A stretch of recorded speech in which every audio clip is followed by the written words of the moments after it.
Microphone situation.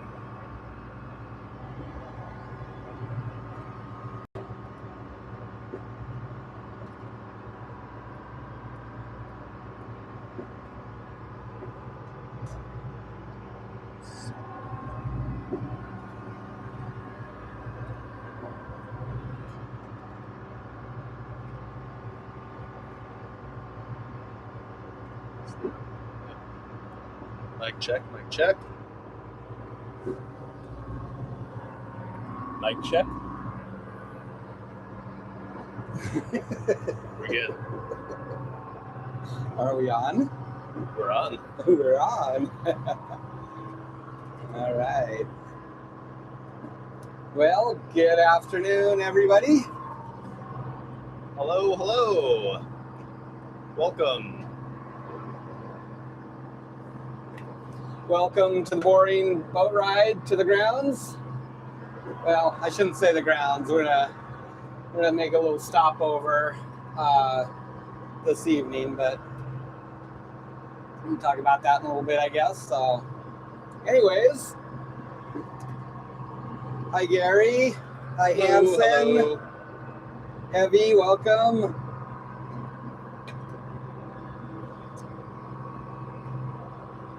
Not a quitter, good to see ya.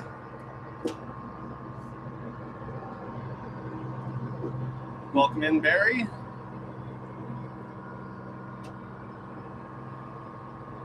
Hey Brian, nice to see ya. How's things in Nova Scotia? Hopefully not too cold.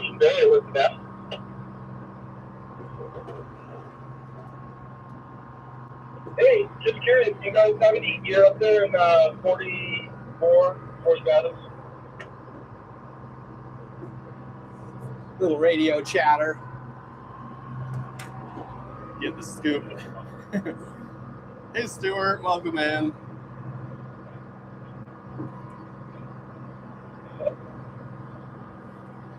A lot of fun. Alright, I'm gonna go. Well, they're quite really, they go. Yeah, we're headed out to do a jig trip here. Yeah, you're good. As much as you can. Yeah, we got.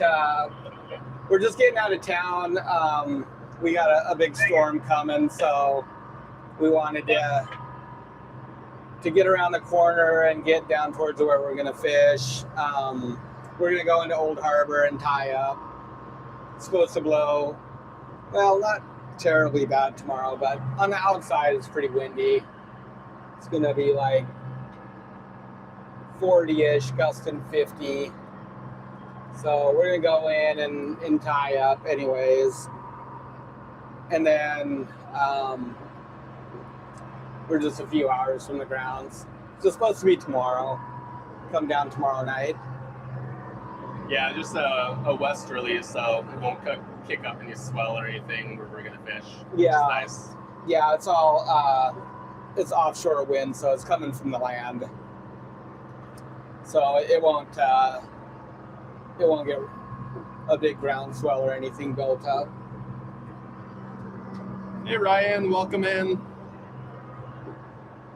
So yeah, we thought we better skedaddle out of town while we had a chance, and that way we can be fishing Saturday morning if all goes well, as opposed to be traveling Saturday morning. It's about a 12-hour run to where we're going, so it's a bit of a haul. You pretty much burn a day getting down there, so you can either travel at night and do it that way or travel during the day. So we figured we'd just get out of town a day early. Yeah, it makes for a long day if you end up leaving like early, or even if you like leave in the evening, then you're waking up a few hours after you actually arrive to go fishing. Yeah, like, it's a long nice drive during the night to run all the way down during the night. We've done it a lot of times, but it's kind of nice to get going in the morning, and in this case we'll be stopping off here about the 3/4 way, which is nice. So be about 3/4 of the way down there. We should get into Old Harbor this evening sometime around, maybe around 5 or something.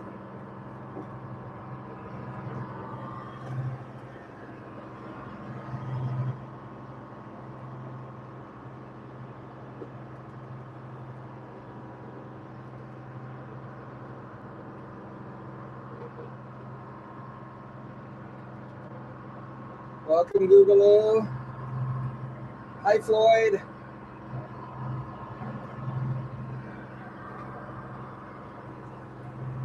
That sun's kind of bright over that away. Yeah, blasting in here. Hard to read the screen.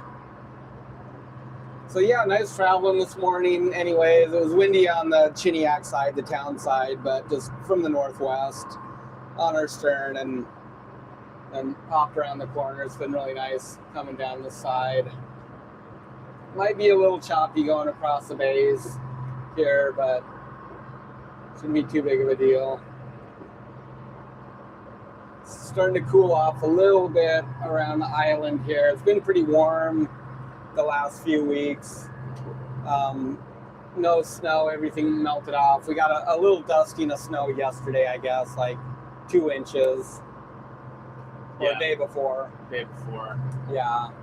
Not a whole About lot half snow. of that melted off. We got the big snowfall right at the beginning of winter, kind of like, I guess, the end of December. Yeah, that cold And- snap. Yeah, and got that new snow blower, and then haven't seen any snow since. Well, there was enough to use it the other day, which Yeah. was nice. Right. But yeah, so I think it's going to cool off. Not terribly cold, not like a lot of places down south, pretty tropical compared to that. But I think it's supposed to drop in the mid-20s this week, so a little cooler for us, but certainly not that cold. I know Florida had that big cold snap. It was colder down there than it was here. We had rain for most of that stint, that cold snap down south. It was rainy here. So high 30s, low 40s type thing. Yeah. Go figure. So yeah, we're gonna go after some black rock fish. We're trying to get out earlier this week, and we had a little weather window, and then it just kind of closed on us. It ended up being about 2 days, which wasn't really that viable for running down here. Actually, that was last weekend. And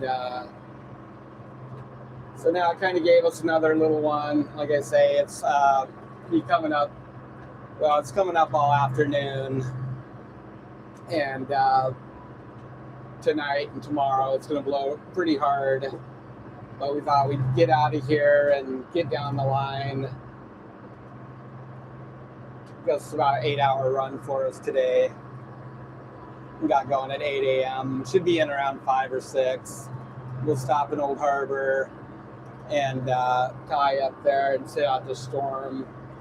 And then we can run down either early Saturday morning, just be like a 3-4 hour run to get down to where we need to start fishing, or maybe even tomorrow night if it comes down enough, we'll run down the rest of the way. It's all pretty protected anyways. Just really gusty. It'll be gusty on the inside.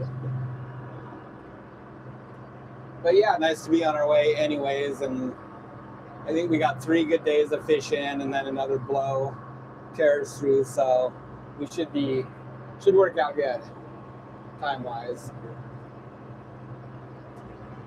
Yeah. Gaining daylight now too, which is nice. What time's it getting dark nowadays?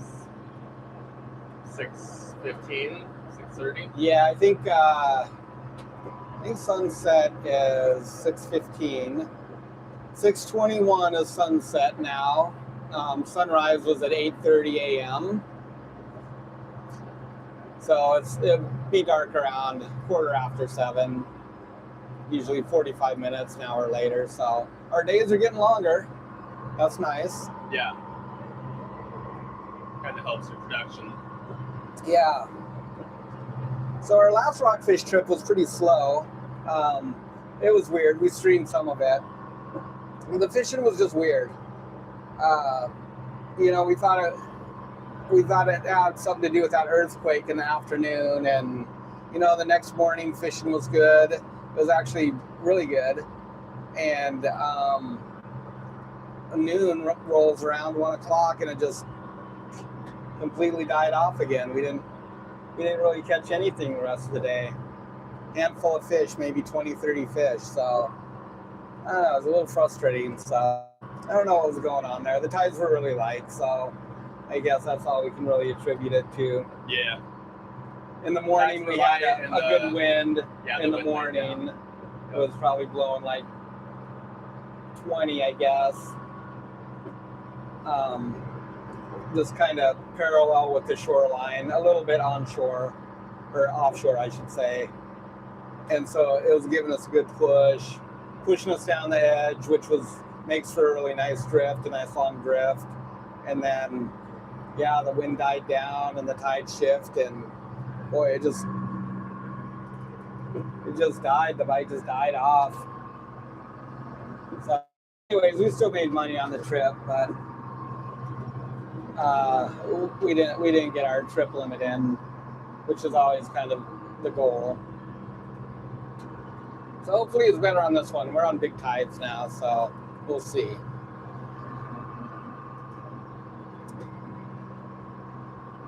So Tristan comes out with us, not so much this time of the year, because we can kind of handle it on our own.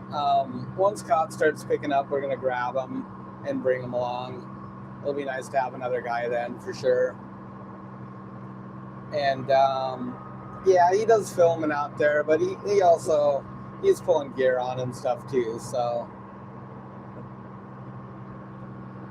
a little of both, I guess. It's nice to get some, not just have static shots all the time where the camera's just set up, and have somebody with the camera in their hand. That's right. Some better content, I think. I was trying to convince those guys to come this trip, but they weren't into it. Right. Hello, David Hatcher from Newfoundland. Welcome in. Welcome in. Well, we're just getting ready to go through the Narrows here in between Kodiak Island and Ugak Island. Looks pretty nice on the other side. Sometimes this area can get kind of nasty if we got a big swell coming in here from the southeast, but there's really no swell at all today out here to speak of. And also the tide is flooding, so that's a good time to go through here. Now, if it's vice versa, if we got a really big ebb tide against a big swell down here, it can get really nasty down here. It's usually just for maybe about a mile, about 15, 20 minutes. And then it'll lay down again. Just gets stacked up where it gets shallow. But yeah, it looks absolutely gorgeous. It's a beautiful day. Just a little bit of breeze coming out of the bay.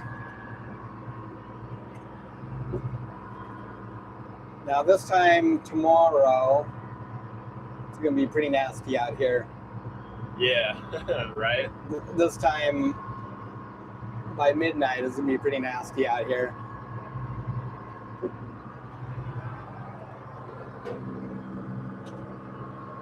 Yeah, we're going to finish the cabin ceiling at some point. I guess we just need to go grab a couple sheets of plywood and another bale of rock wool. But yeah, definitely will. It seemed to help out a lot on the sound deadening. I think if we do this I don't even know what you call it, this chase, I guess, for the exhaust, or this combing on the inside, we're going to open that up and see if we can get some insulation in there too, and that should really help out a lot, I think.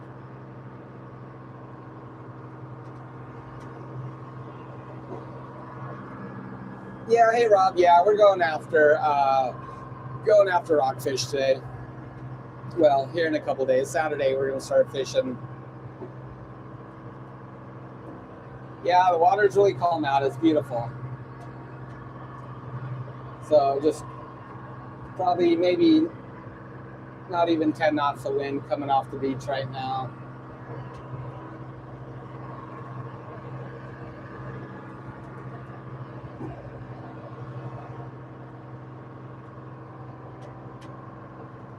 Probably can't really see the headland past this brown bluff here, but further down you can kind of see the White Mountains. That's just across Ugak Bay. So that's the general area we're headed here, is just straight. So I think we got about 3 hours and we'll be down by Dangerous Cape, and then we'll start turning towards Sickleadic Strait and go on the inside there and seek refuge for the night and tomorrow.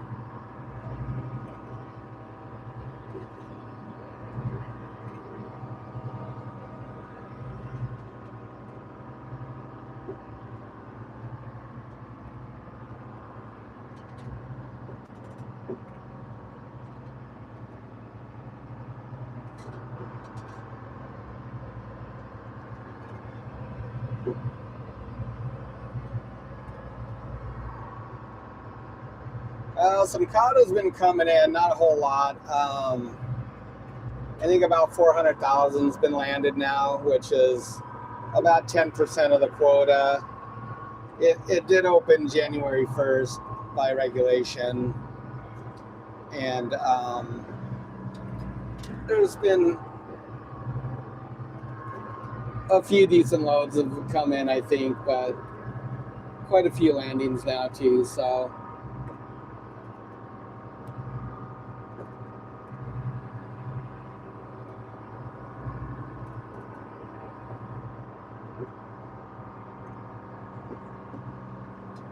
but yeah, the fishing should start picking up here as we get into March and in May. I don't know how long it'll last. Last year it closed in April. I think around the 15th or something. Yeah, it was really early. It was pretty early. We do have more quota this year, so that's helpful. So I hope that it lasts at least through April. It would be nice. So probably got a month and a half anyways to fish. So we'll go do a cod trip after this.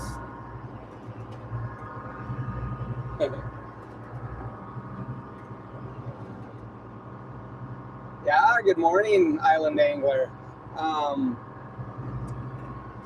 Well, we're almost past morning now. So, late morning.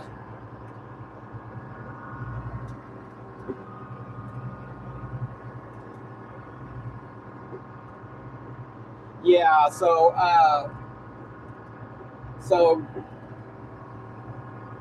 cod is always opened on January 1st for jig year, whether it be the federal season, years ago, or the state one. So they changed the regulations a few years ago where state water opens by default January 1st now.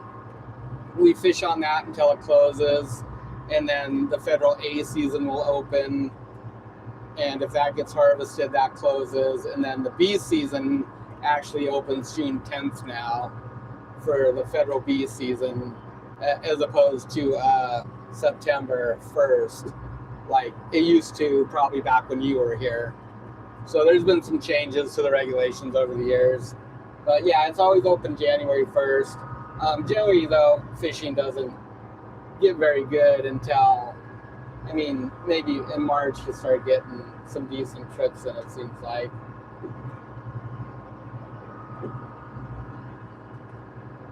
And then April, May, June, that's a good time to be jigging cod, but it seems like the season goes quicker now. Our price is up too, so there will be more pressure on it.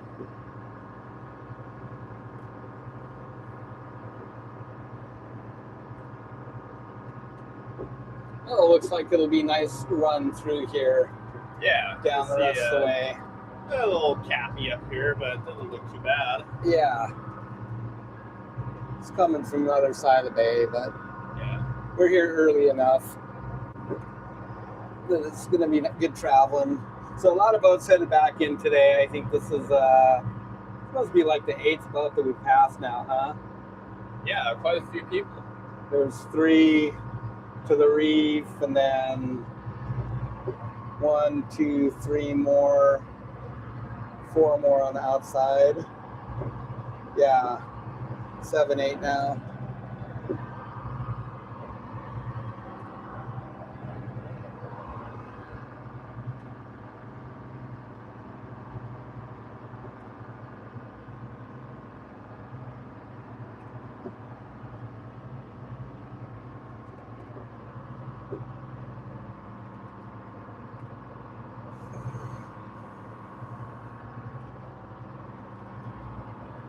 Yeah, that gas tank was kind of a pain. That gas tank was a pain. It would stand to reason that those bolts would be chewed up and the heads were gone on them. Oh yeah. But at least it was easy to drain and, safe to get down there and cut with the cutting disc. Wasn't a lot of room to work in there, but enough room. Getting it out went pretty smoothly, a little bit tricky, but not too bad.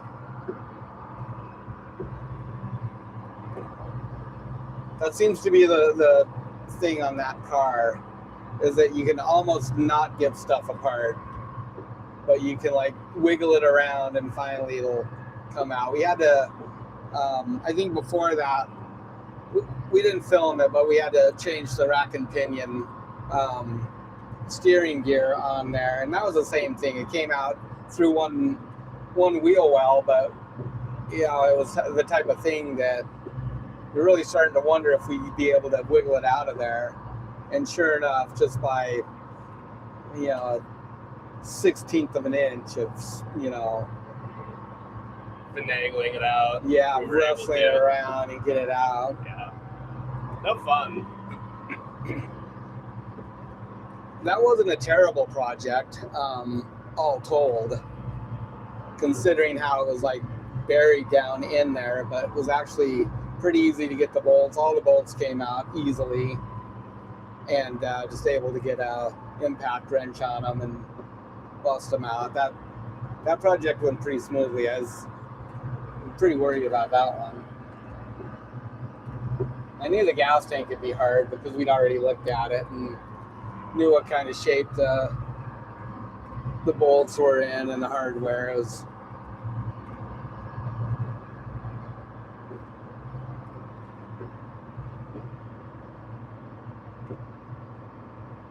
well, it's lovely over here.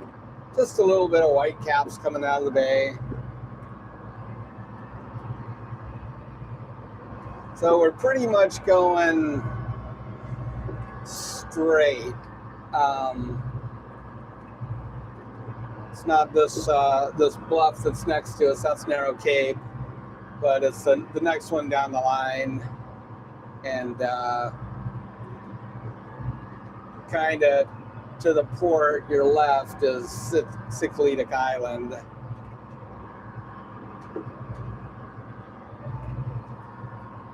And dead ahead is just where you go in between Kodiak Island and Sikletic Island to go into the Narrows there.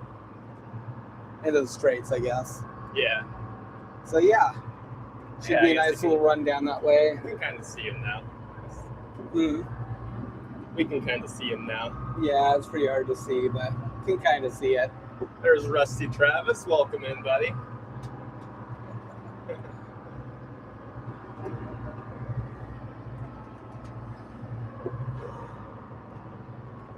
They're paying 70 cents a pound, Rob, for cod. Or is it 65? I think the big processors are paying 65 or 68 or something.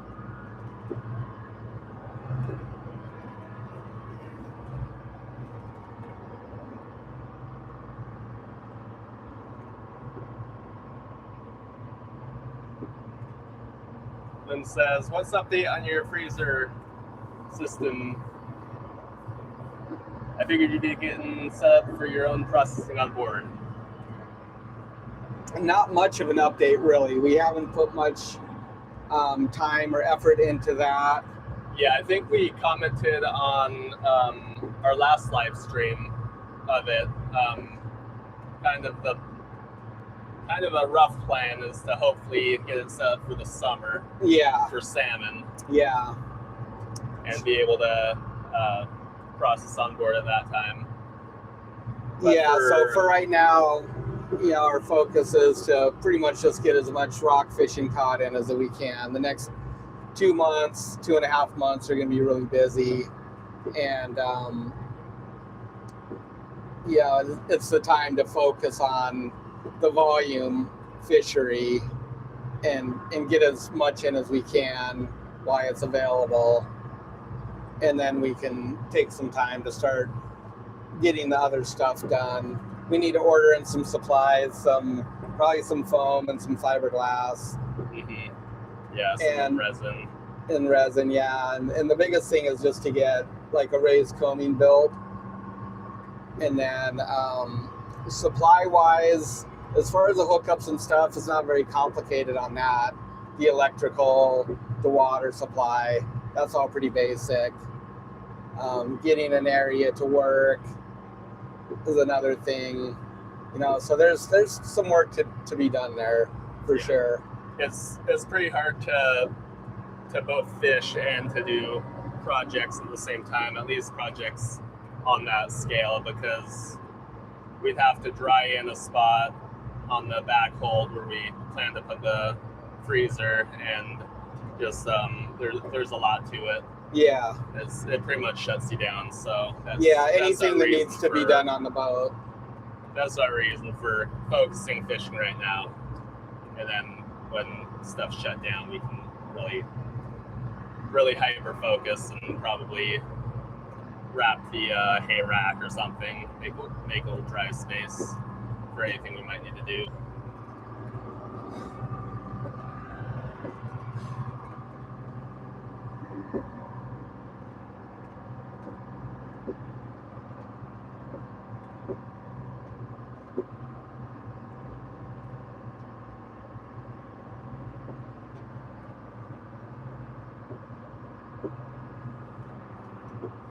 Hi, Cindy. Hi, Dave. Hey, that was a nice picture you sent us this morning. It looks beautiful down there. Yeah. We got just a little dusting of snow, and it is cooling off here now, though. It's supposed to drop into the mid-20s here over the next couple of days, and it's chilly out. It's chilly out today. Mm-hmm. Little windier over here in the bay, but still quite nice though. How do you decide which boat to use? Well, right now we're just working the Emerald because she's rigged for cod and everything's put together, and pretty much our main boat at the moment. Yeah, it's just easier to work as far as weather goes this time of year. Yeah, we always fished a little boat year round, and there were some hard years we fished. Yeah. A lot of battling the weather. It can be challenging for sure. And so with the bigger boat, that was one reason, was that we just be more comfortable out fishing in general. The living quarters are more comfortable. Certainly the deck is more comfortable to work. And so, that's, I guess it's a pretty easy decision right now. Probably not going to do a lot with the fishtail over the course of this year. We do have our D-class quota for halibut that we have to fish on there. But other than that, we don't have a lot of plans to really work it. I guess people are always speculating that we're going to just split up at some point, and maybe I'd run the little boat, and Matt would run the big one, or vice versa. But I don't know. I just don't really see it happening right now. Yeah, I guess honestly we just enjoy each other's company too much, and I don't know, having to deal with crews got a lot to do with it. We're just not, I don't know, dealing with crew can be hard. Getting a good crewman on there that you can trust, Right. and not have problems with in town, and I don't know, it's just hard. There's a lot that goes along with that, and fishing together is just easy for us. And the fishtail we've used her hard. We need to put some time into her and kind of fix up a few things. Yeah, that's kind of the plan, is just to get it in the yard at some point this year and do some maintenance on it. Yeah. Some mechanical, the shaft, stuffing box, that kind of stuff. Feel like it's probably time to think about pulling that and replacing it all. So that's why we got this boat, and I guess we're busy. I think we got the big stuff done right now, that we could just focus on fishing for a little while. The freezer, of course, is a big thing, and that's really gonna be a step up for us. But some of that stuff we can accomplish off the boat too, which will be helpful.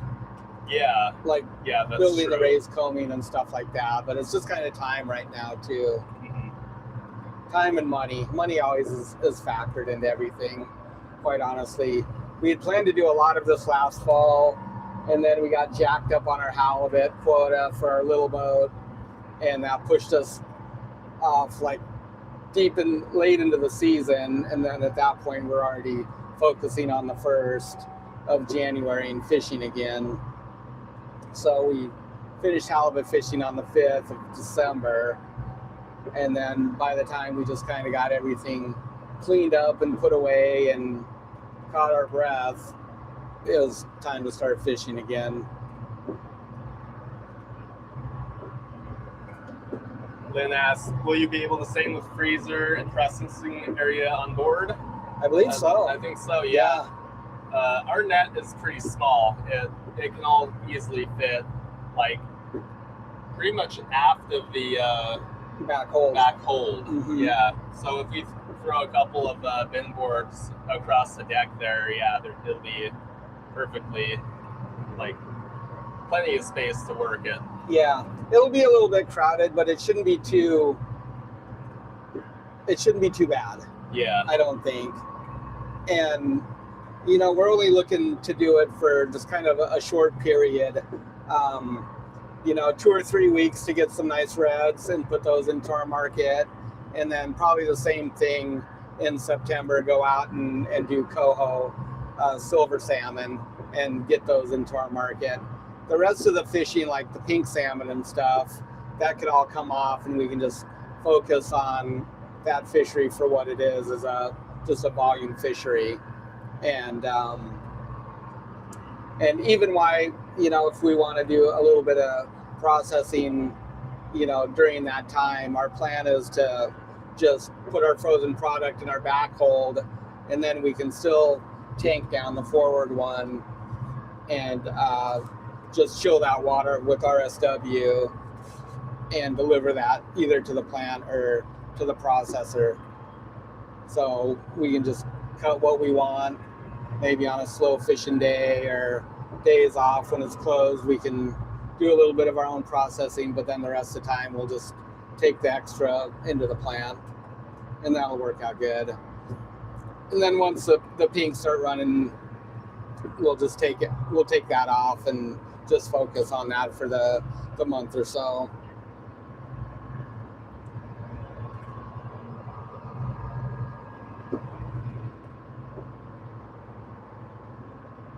No crabbing outlook this year. Maybe at some point we'll start doing dungeons, but it's not a big money fishery here. I think for the bigger boats it is, that are fishing down off Sitkanak and Tagetik and further west too. But the the Dungeness crab is definitely on the low right now. Fishing last year was pretty poor. I think they only had like one crab CPUE. So CPUE is catch per unit effort. So basically every pot you lift is one CPUE. It was one crab a pot average last season, which is like horrible. Yeah, that's terrible. Yeah. That's a lot of work for It's maybe a couple bucks. It's a lot of work. So I think if you had nothing else going on, maybe it'd be feasible and you can keep your expenses really low, but you're not making a lot of money like that. Canner crab, no season this year, of course. It opens by regulation January 15th. We already knew back in November we wouldn't have a fishery this year. Hopefully in maybe 2027 next year, maybe 2028, but it really just depends on the outlook, the biomass. So they do surveys in the summertime and they'll figure out how many crab, how many recruits, how many sublegals are recruiting into the fishery, and essentially what the harvestable biomass is, and that's what they base their decisions on. But for Tanner crab, it's really a pulse fishery, so we have a big cohort, of crab that will come in like baby crab, and as they grow bigger and bigger, a lot of them die to predation from cod and halibut and skates and everything else that eats little baby crab. And so this last fishery that we just finished was like the biggest cohort of Tanner crab since the late 80s. And it was a big quota. And so we just finished fishing that. Last year was the tail end of that, where those crab were aged out, and the legal males were basically just gonna die anyways. The older ones, the 5-year-old crab, the 7-year-old crab, so they're all gone now. And now we just have to kind of wait for this next one to come in. It looked pretty good at first. The first couple of years was a big cohort again of small crab, but now that's pretty much halved itself and it's not looking that promising. There's a chance that they just missed them on the survey, and so we'll find out again this summer. Yep. They do a yearly survey, and we'll see where those small crab are and if there's going to be enough to recruit. Fingers crossed, because we enjoyed Tanner crabbing. Yeah. Didn't barely get a taste of it last year, I guess. No, we didn't. We'll be set up good for the next one. Yeah. We got square pots, so we're tying our little cone pots, and we'll have better gear and a good setup. So yeah, it was kind of a weird season. It was actually pretty tough. Mm-hmm. There's some guys that did pretty good, but there's also like a lot of the fleet that really bombed out. Yeah. And lost crab because of all the rain that we got. Some mechanicals. It was kind of a tough one for the fleet, I think. So I think we broke even. We might have made a buck or two. Yeah. Had fun. It was fun. Strolling back up,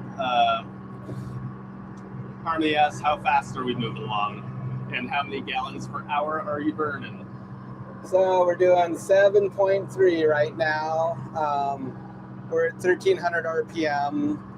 So really like 1,450, 1,500 is maximum speed on the engine here, where it just gets, loaded down. She won't go much past 1,500 without really getting loaded. So this is a good RPM to run at. It's efficient. And the speed's usually good. We're bucking the tide right now, so if we're getting 7.3 and we're bucking the tide, that's okay. Usually we're somewhere 7.5, 7.6, maybe 7.8 at this RPM if it's no current. So yeah, that's good. And what do we figure? We're burning like, our average on our trips have been like 2.8 gallons. 2.8 or 1.8? 1.8 on the fishtail. I think on here it's been like 2.1, 2.08. I meant. Oh yeah. Yeah, so 2.1. Yeah. About 2.1 gallons an hour. And Maybe it's gonna get all splashy. yep, might get a little bumpy. Yeah, so she's seems to be very efficient to run. Spin you guys back around for a bit. Little bit. Watch the waves. A little bit of wind coming out of the bay here.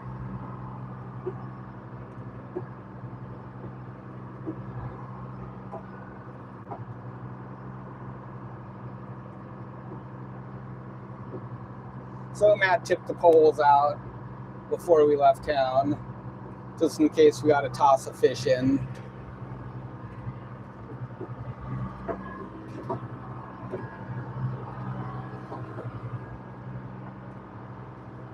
It's not too bad when it's kind of quartered off the bow like this. Yeah, definitely. You get in the ditch and it's like you roll around. For us, we usually roll around for about 3/4 of the day before we finally throw a fish in. And then we question ourselves and wonder why we didn't do it at the beginning of the day.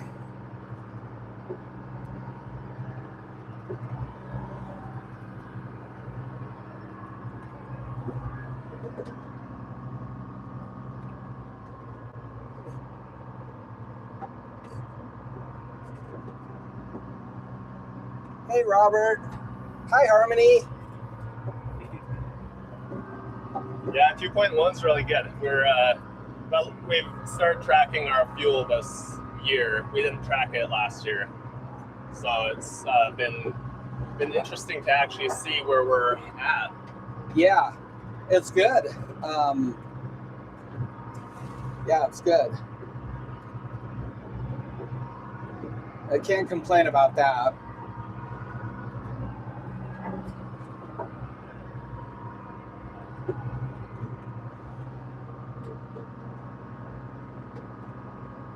Hi there, Nolan. Yeah, we're excited about getting this set up to process. I hope we can do it this year. There's a lot to it, and just really got to sit down and get the logistics worked out and get stuff ordered and put our nose to the grindstone. So hopefully after this this cod season, we'll have some time. I think we'll have a couple walk-ons for halibut, but we don't have very much other than that. We had some lease quota that we were supposed to take over, and it didn't work out. It just kind of fell through, and so that's going to free up a lot of time for us, really.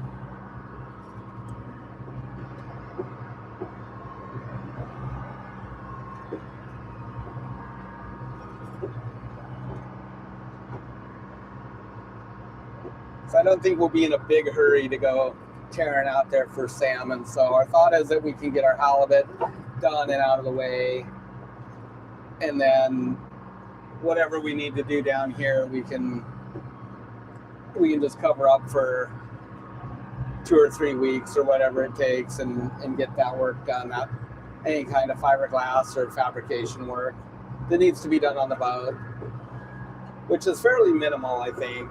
Yeah, it's kind of, I guess, a few things to do, but laying the groundwork for, like, being flexible with it is one of the big things, I think. Yeah. Being able to set up for the front hold, too, for in case we want to switch it around. Yeah, absolutely.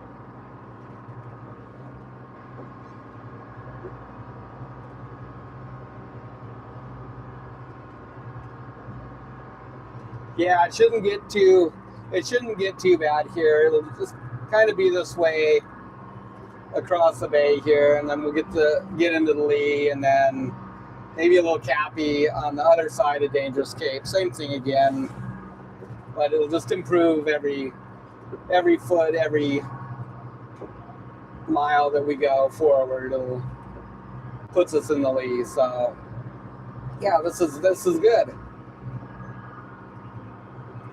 It's about what we were expecting, I guess. Yeah. Ain't bad. It's like your door's a little leaky. Yeah. It's pretty warped out. I'm not sure if the door is warped or if it just never really fit into that socket very good. It's lame. It'd be a good spot for a pocket door, I think. Yeah.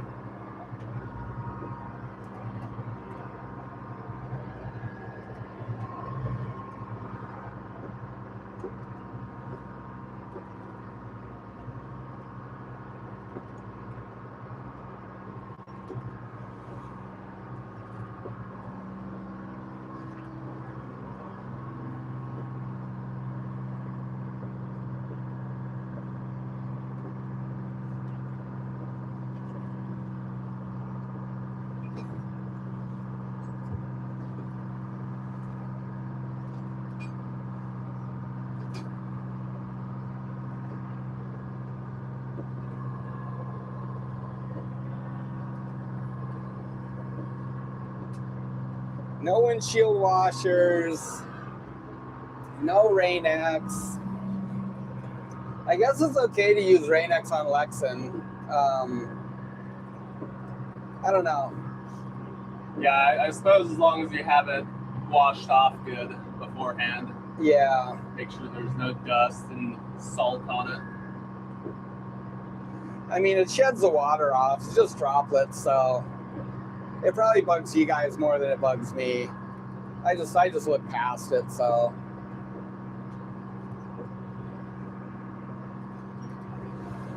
But I think it's safe to use on Lexan.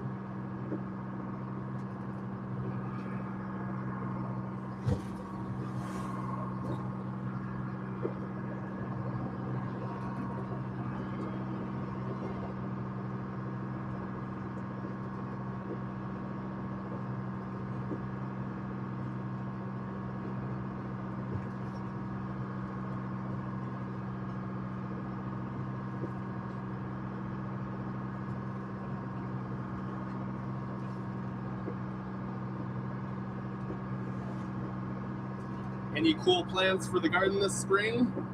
I haven't gotten that far yet. I suppose I should start planting some stuff. Yeah, I haven't gotten that far. We'll at least do our potato crop as usual. We actually just finished up our harvest from last year, so it was good timing because it was just starting to get all viney.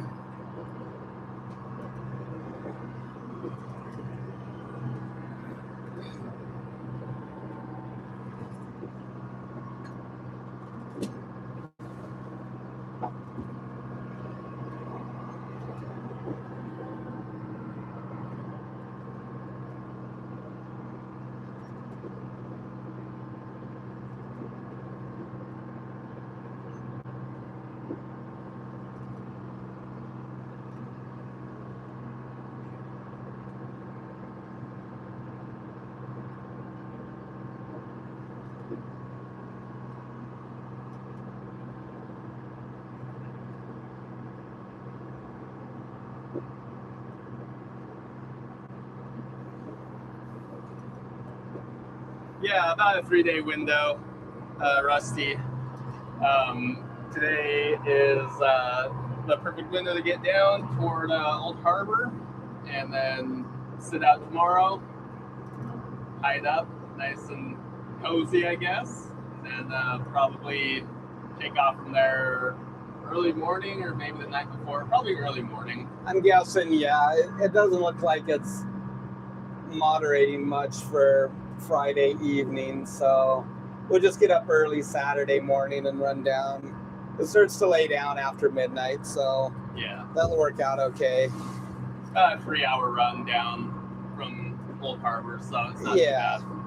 Yeah, so if we see it's getting light about, well, I guess about 7 now, huh? Yeah. So I don't know, we'll probably get up around 3 or 4 and get running down, maybe around 4. That'll give us time to get down there and start working.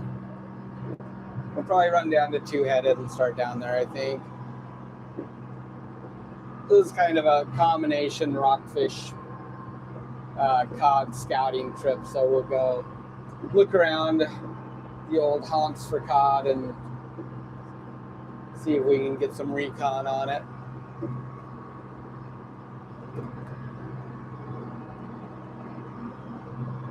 Oh yeah, no worries, Harmony. It's a pleasure to have you guys along.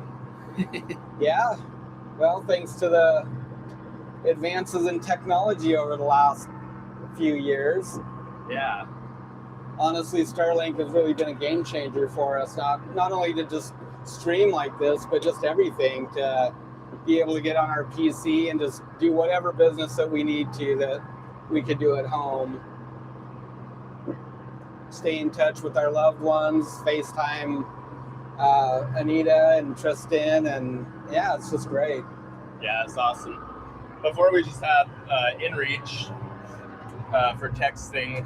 That was like, we had that for a few years. Uh-huh. And before that we had Global Star sat phone. So our cell phone coverage, because we have the Pacific launch site complex behind us, spaceport, they did upgrade like the cell phone service down here. This has been like 15 years ago. And so we do get good cell service, like almost down to Barnabas, which is in front of us, another 6 or 7 miles, 10 miles, 20 miles. Yeah, it's like just so it's about halfway from here in Barnabas that we lose cell phone reception usually. But then when you go up into the bay, like over to our starboard here, Ugak Bay, you lose it if you go in too far. And so really, you know, that's it for cell phone reception around here. Yeah, and the other direction toward Marmot, you pretty much cut out going through the Narrows there. Yeah, when you go around the corner, you can pick up the signal in Uzinki for a little while, but that's it. But yeah, it's really spotty over there in Marmot too. So having Starlink is awesome, because we just, you know, we're just connected like everything else, and unlimited data, so it doesn't even matter.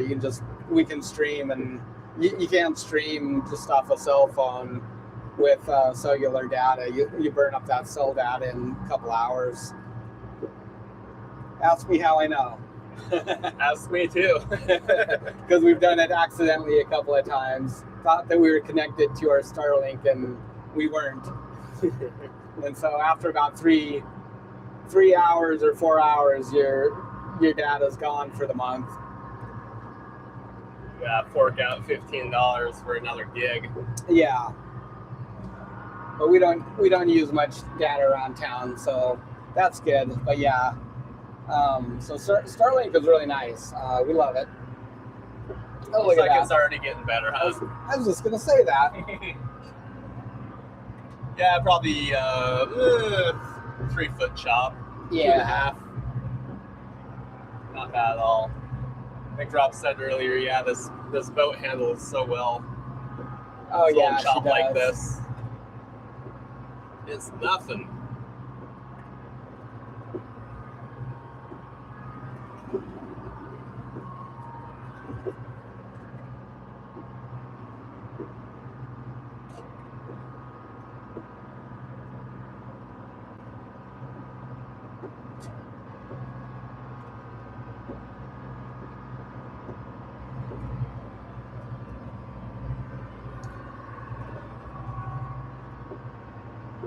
Yeah, the sat phones were nice. We had Global Star. That was Iridium's competition, and it was pretty good service, and then they lost a lot of satellites. They started degrading the orbit, and they were burning up. And at one point, the service was really bad, but they had a nice app that allowed you to download the optimum call times before you left town. So there's usually like 5 to 7 minute blocks that you could call with very few dropped calls, very few interruptions. And that worked good. And the rates were good. It was $24 a month for us, our Global Star contract, compared to like over $100 for Iridium. And ours was actually unlimited too, which was nice. Iridium was just on a minute plan. And so it was super affordable. And then they started putting up their second generation constellation and told us that our rates would go up at some point. And so we said, well, we're going to drop the service. They extended our legacy sweetheart deal for a year, but they said, that's it. You get one more year and that's it. You're going up to $100 a month or whatever the new plan was. Yeah. And so we kept it for that year, and then we were done with it. But Global Star worked really good. We had the external antenna for it and the cradle for the handset, and it was super nice. But nothing compares to Starlink, I'll tell you that. That's for sure. You use a lot of data if you're streaming, if you're uploading or live streaming, and that's really where it shines for this type of thing. And the speed too. The speed is, it's like 10 times faster than GCI or ACS. Yeah, ACS, so it's faster than, I think GCI has like giga fiber or something or other, but ACS, yeah, it's way faster than that. I think it was like 10 down, 1 up, or something like that. 10 megabits down, 1 megabit upload. So it was like pretty sluggish. Yeah, it was. How far to where you'll be fishing? I guess from here it'd be another 6, 7 hours, 8 hours. Yeah, so we're 4 hours in now. So yeah, about another 7 hours or so. As the crow flies, 50 miles.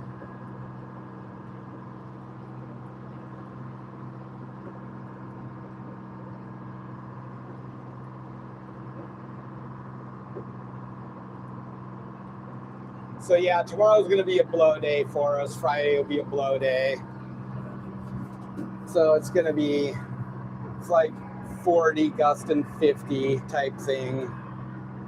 So it's pretty much if you look at windy, that's the app that we use for weather. It's just, the whole island is red and purple. And really it's getting that way here this evening. It's already really windy down on the south end, and behind us too, Chiniac was 20, gusting 30 when we left town, but it was on our stern, so it was really nice ride out. But it's just picking up as the day goes here. And down here we're kind of in the shadows, so it's breezy here, but it's not terribly windy yet, but it will be later this evening around midnight. It really gets going. So yeah, we're gonna pop into the harbor there and tie up and just chill out tomorrow. Watch YouTube. That's the other nice thing. Do a few little projects. Plenty of entertainment options. Yeah.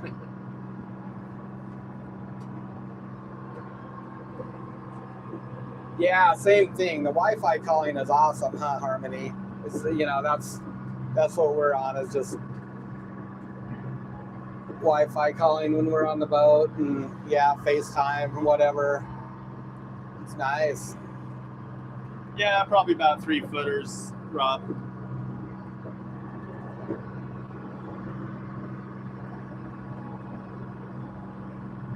So I think we're at Our home service for Starlink is 90. Same thing, unlimited. And then the boat here is 150 a month. And both of those are unlimited, so it's totally worth it.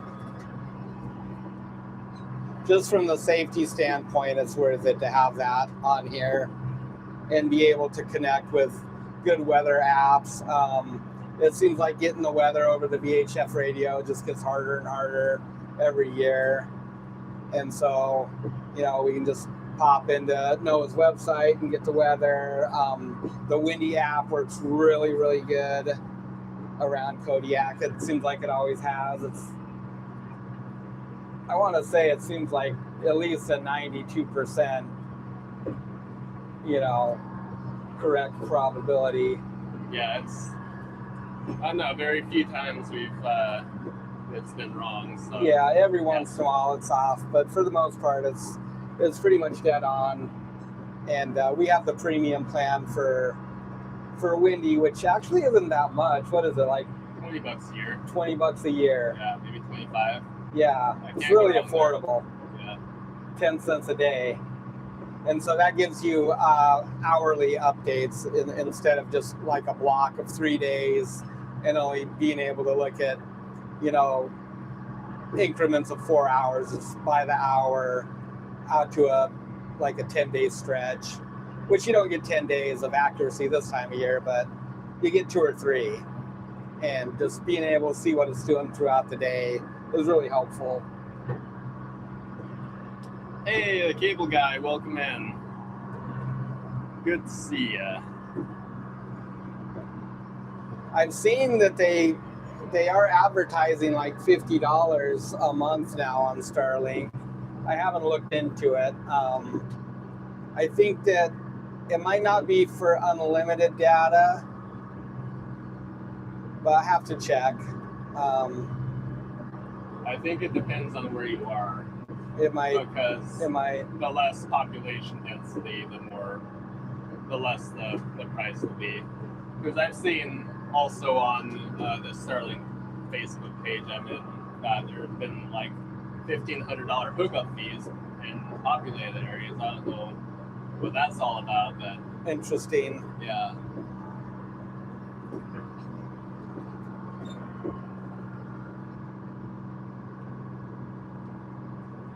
Yeah, probably just not really so much a swell here. It's just a chop coming out of the bay. There's essentially no swell out here. Usually down here, it'll be out of the east or southeast, and even up at Chiniac coming out, there was no swell. So it's just been knocked down here over the course of the last week. The weather's just a lot of westerlies and northwesterlies, so it's just knocked those swells down. So yeah, just kind of a chop coming out of the bay there. Should get pretty smooth again up here for a while, and then I expect it'll be about the same once we get past Dangerous Cape. I guess I could grab you guys and show you where we're at and where we're going here if you like.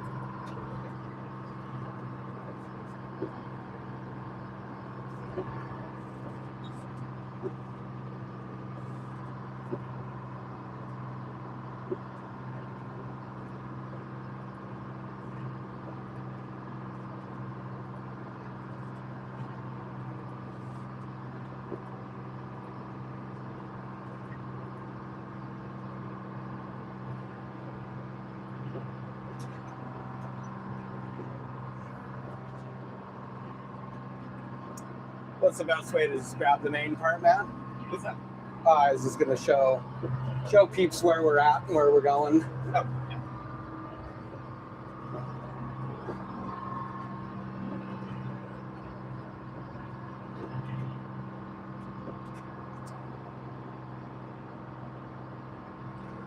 So in front of us, that is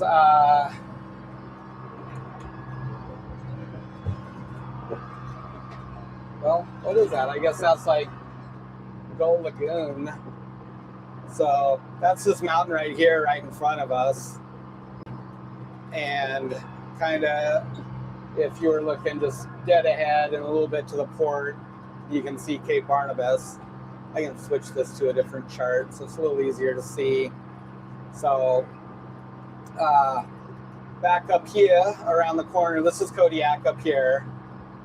So where we left just, I guess it was about 8:10 we left. So a little over 4 hours to get down here. So yeah, we ran down through the Narrows. I think we started live streaming right up here. This is Ugak Bay. The wind's just coming from over here, kind of out of the west. And the purple line is what we're following. I don't know why these marks showed up, but they did. Let's get those out of the way so you can see. And this is Sikletic Island right here. And so you can go in, through, and around and get out of a lot of really nasty weather. And so basically we're going to come around the corner here. It'll probably be a little westerly wind here. Shouldn't be too bad. It doesn't blow quite as bad down here out of the bay as it does like Ugak and up around Chiniak. And then I zoom in a little bit. Here's Old Harbor, and this is a harbor in Old Harbor. So we're gonna go in here tonight and tie up and hang out, likely tomorrow. I don't think the wind's gonna come down. If we did look at the windy app, you guys can kind of see what's going on here. So where the hand is where we're at right now. You can kind of see we're in the shadow. I think this is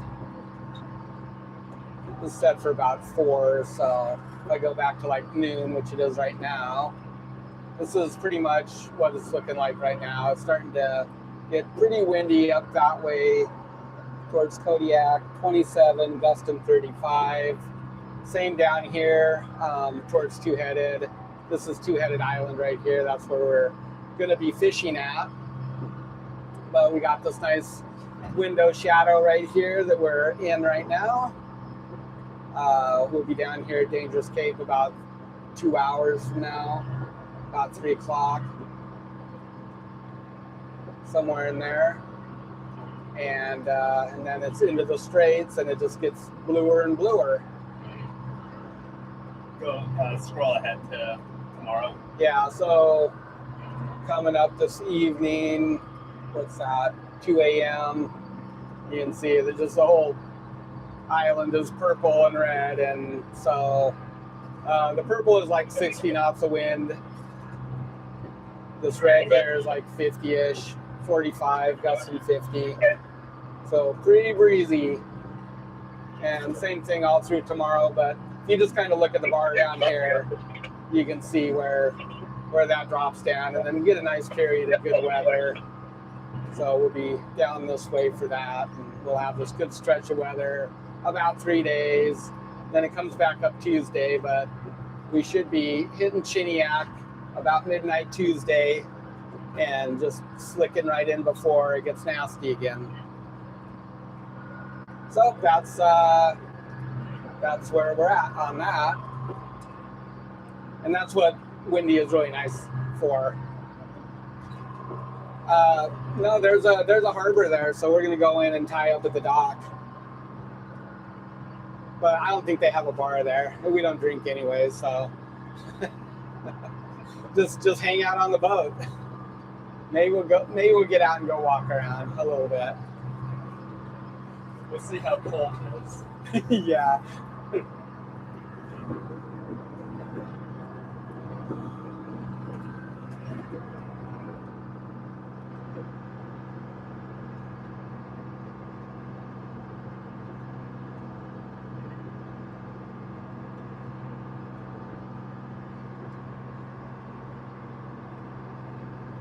Oh yeah, we could definitely stream and have Anita on Skype or FaceTime. Yeah, the bandwidth it's huge, huh? Yeah. Yeah. Yeah, We have no problem like FaceTiming and watching a movie at the same time or uploading. Matt's got his phone open right now reading comments. I've got my computer on the PC that's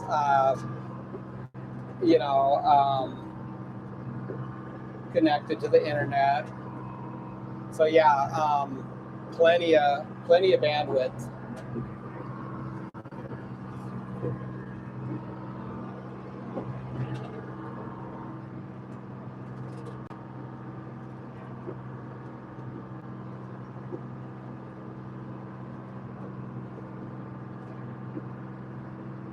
Yeah, I just did a speed test. 217 megabytes download, 34 megabits upload. So pretty good. It's not gig fiber, but it's pretty dang good for being out on the ocean about Alaska. Right?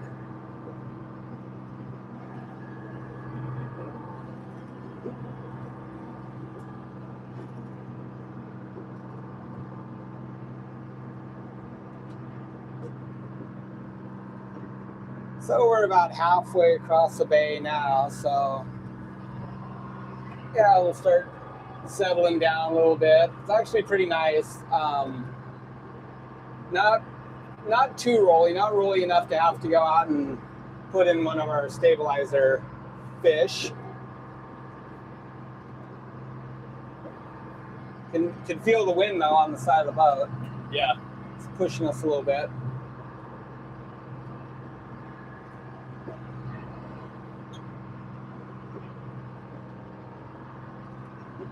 We're not tanked down either, so that makes a big difference. We're sit a lot higher, a little bit rollier when we're not tanked down.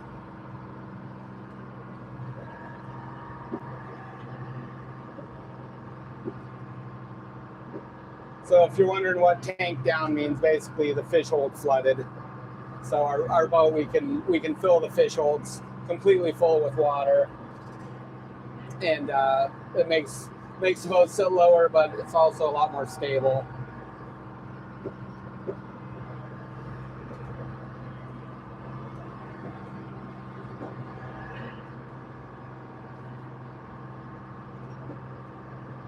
So we have several entities that oversee us.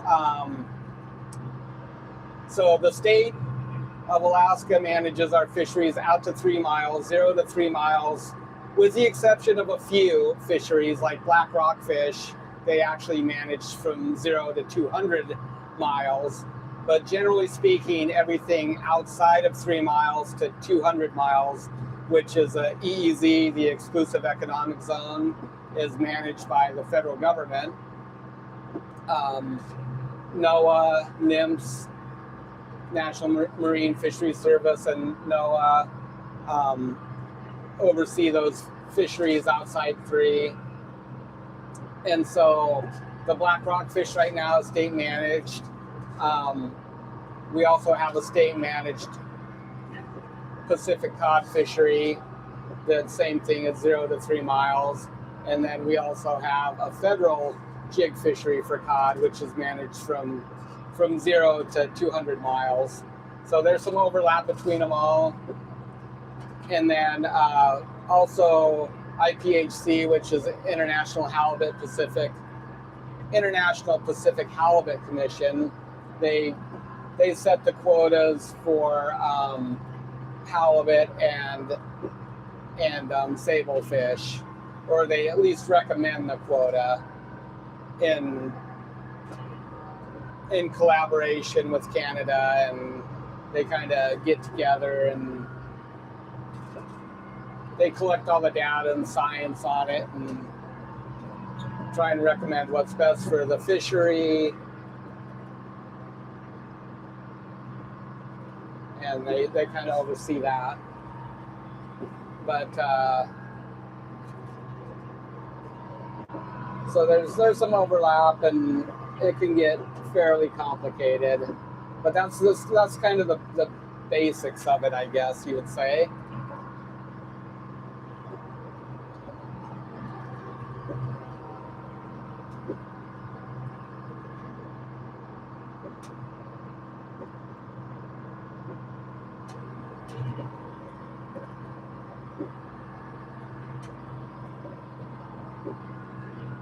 Yeah, I think at this point, just about every boat around Kodiak has got Starlink.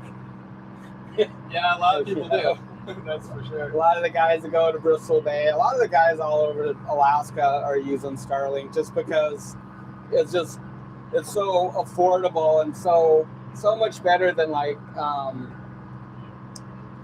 old the fleet sat phones and stuff like that. All that stuff's really phased out at this point because you can just do everything that you need to on your cell phone, texting or calling or whatever to check in with the plant, and it makes it really nice in regards to that.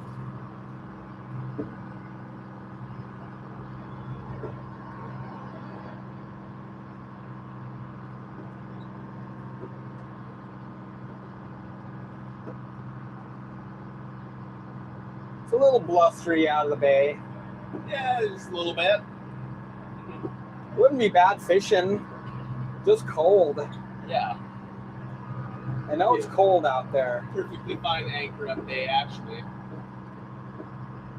Perfectly fine drift day. Not as much fun.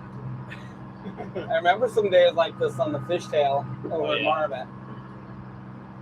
Ice fishing, or the salt water freezing on the pulley. Oh yeah. That was cold.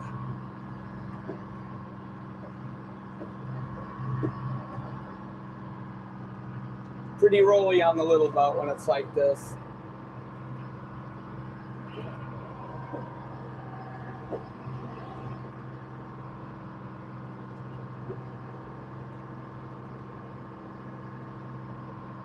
Yeah, the company radios were a big thing too. Those were expensive though. To get the ones that scrambled with lots of combinations, they were pretty spendy.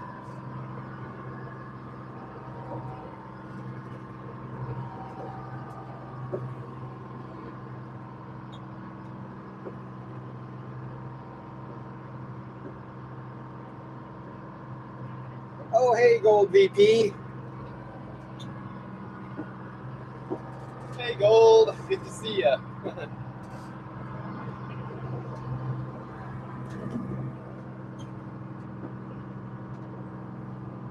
Hope you're having a great day.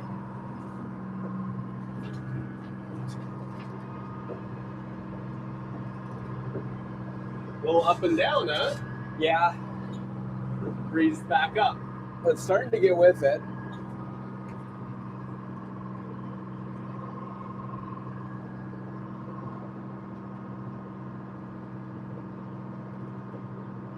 Need solid white caps out there.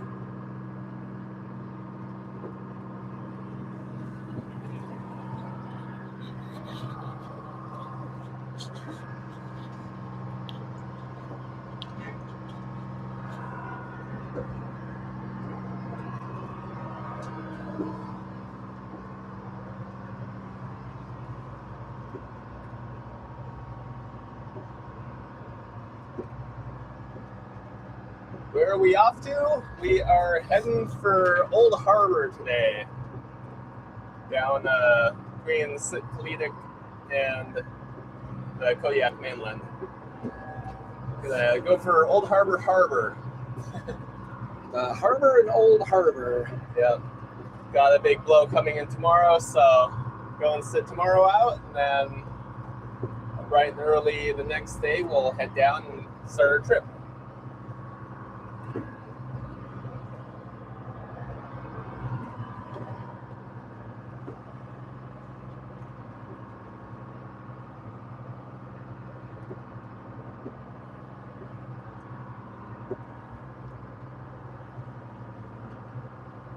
Nope, not halibut, just jigging some rockfish. So halibut opens March 26th this year, but we probably won't start fishing any halibut till maybe even like June. Yeah, I'd say probably June. Nice time of year to fish halibut. Long days, and you can get a lot of work done. We don't have and have nice weather. We don't have a whole lot of quota on our little boat.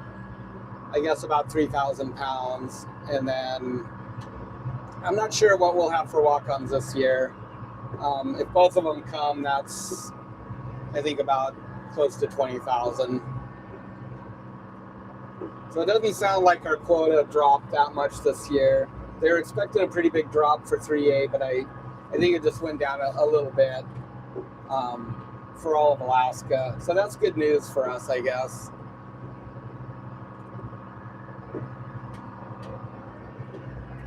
Yeah, for sure. Seen a lot of cuts over the years, but I guess it's understandable. Gotta preserve our resource. Yeah. We certainly do, but still painful. Yep.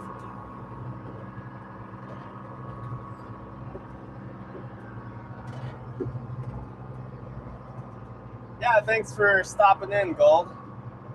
Have a good day.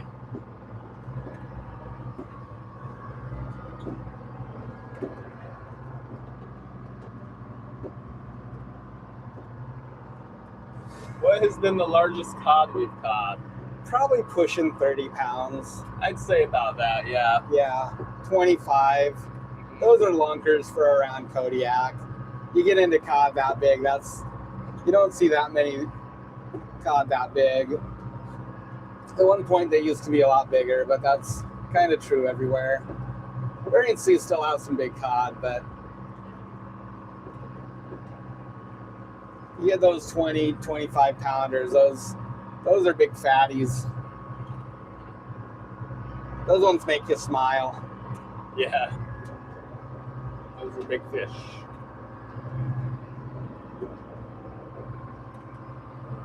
Yeah, thanks, Money Pit. Yeah, she just sliding right through here. Just kind of up and down the wind here.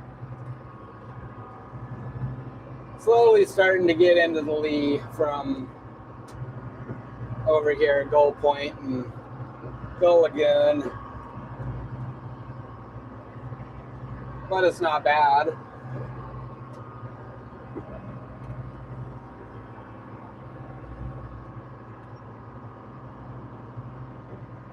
Kind of start to see where we're headed now. That big round headland up there, the brown one, that's Dangerous Cape, and we'll be kind of turning just a little bit to the starboard from there, maybe 15 degrees, and then it's just a straight shot towards the straits there, Cycladic Strait. So we should get into the harbor down here probably around 5 or something like that, maybe 5:36. We'll see. Get in there before it gets dark, which is nice. It's kind of shallow going in there. Makes me a little bit nervous, but I think we'll have enough water to get in and out. Yeah. I know the channel's plenty deep, but this boat's deep too. I was looking at the tide because we got some minus tides. I was thinking, well, what's the chance that we can get out with no problems? Well, there should be enough water. Should be plenty of water. Yeah. I guess we charted it on our thing. Yeah. The depth. Well, and our keel isn't exactly calibrated either to the depth right there. Mm-hmm. So I think we've got like maybe at least half a fathom, or maybe even a fathom of wiggle room.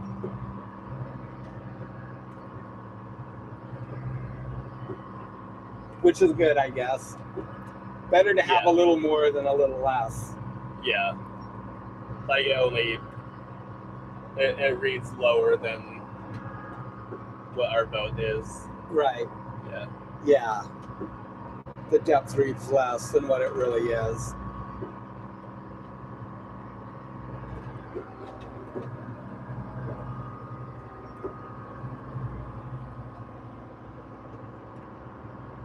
I don't think that's the largest halibut we had. I think we had a couple that were, well, close to 200 pounds this last year, right? 210 round weight. Yeah. I think the one was like 76 or 78 inches. Yeah, I They're think the whopper. the video is called "We Had to Lift This One with a Crane." I think, Right. something like that. I think that's probably one of the biggest ones we've caught. But 100 pounders, 120 pounders, those are nice fish. Yeah, they're beauties. Sure. So a lot of people comment on, not so much on YouTube here in the comment section, but definitely on Facebook. We're either killing babies or we're killing all the big brood stock. And, you know, we should be releasing one or the other or both, or we're just horrible people overall for catching fish. Our regulations don't allow us to release fish if they're legal. So the legal limit is the minimum legal limit is 32 inches. There is no maximum limit. And if they're over 32 inches and they come on board, they have to be retained if we have fishable quota left.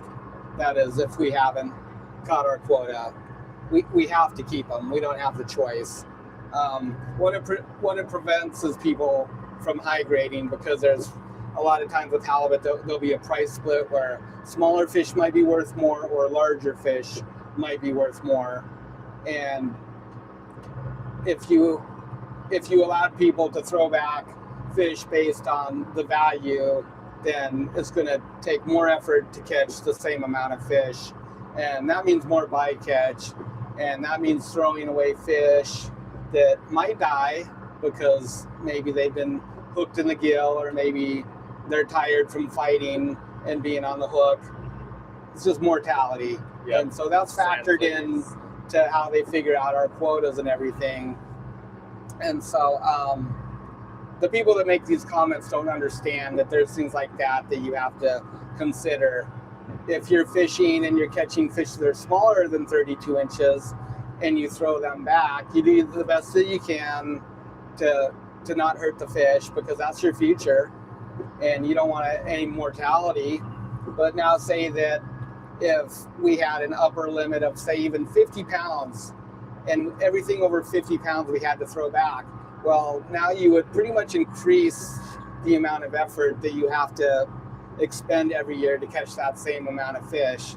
So that means you're catching twice as many undersized fish, and the mortality for those fish goes up. The fish that you release, there's going to be mortality there, and some of those fish are going to die. And so people don't understand that there's reasons that we have these regulations in place, and it's to try and do the best you can as far as maintaining sustainable fisheries. And nobody wants to run more gear or fish longer to catch the same amount. Yeah, it doesn't make sense from an economic standpoint either, to double the amount of trips that you do, double the amount of fuel and bait and wear and tear on your vessel.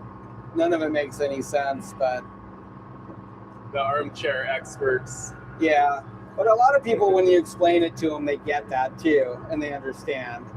It's just a fact of not being informed or understanding how things work. But then you get some that are pretty hard-headed, and you're just bad people no matter what. Like, we don't write the regulations, and I mean, we pay for the right to harvest this fish, and so, I mean, it doesn't really behoove us to leave anything in the water if we can avoid it.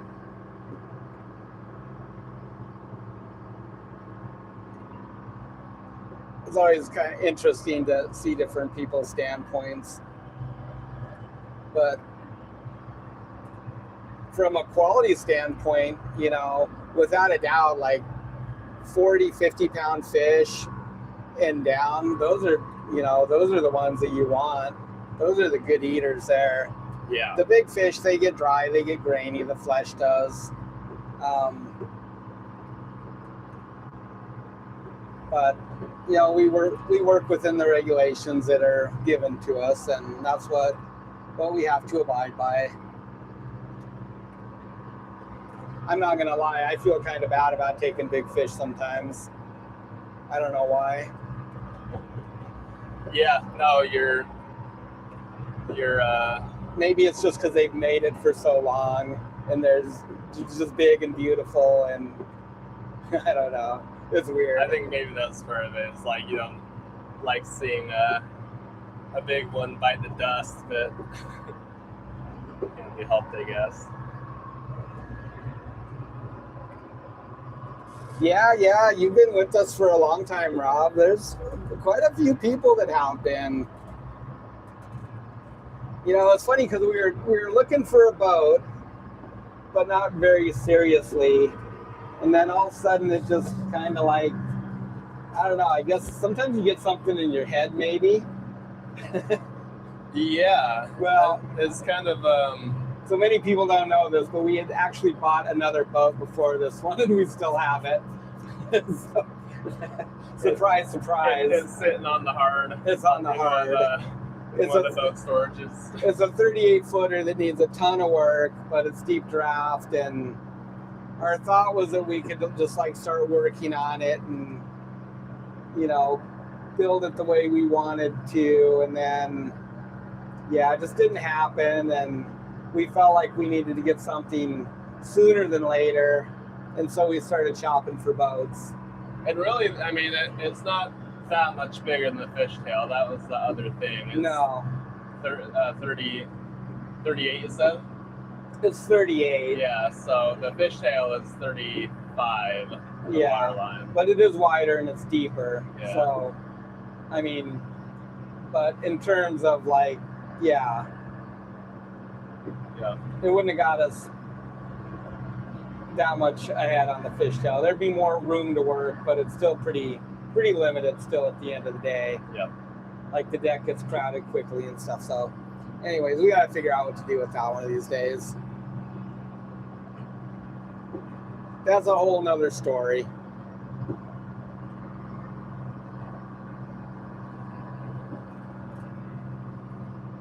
Boat collectors. Now we got the Laura and Nicole at home in the yard that's been there for 10 years or something. That's another project boat. Talking about the one in our backyard. Well, kind of more like our side yard. The squirrels have pretty much moved into it. We're gonna have to evict them when we get ready to do something with that boat. That's gonna be a battle in itself, probably. They're kind of, I'm not gonna lie, they seem pretty territorial when you're over there. Yeah, they screech at you.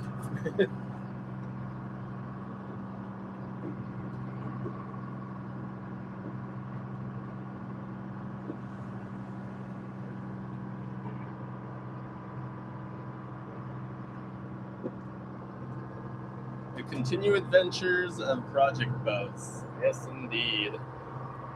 And we're not even done with this one yet. Yeah, always lots of projects. Never enough time. Your aspirations are always greater than what you can really do, I think. Yeah, sometimes I look back and see like the old pictures of working on this one. It's like we did a lot. We did a lot to this boat. Yeah, Yeah. it's like kind of hard to believe sometimes. It's kind of good to look back at that stuff. Yeah. To see where you came from. Same thing with the little boat. That's We've true. done a lot with that boat over the years too.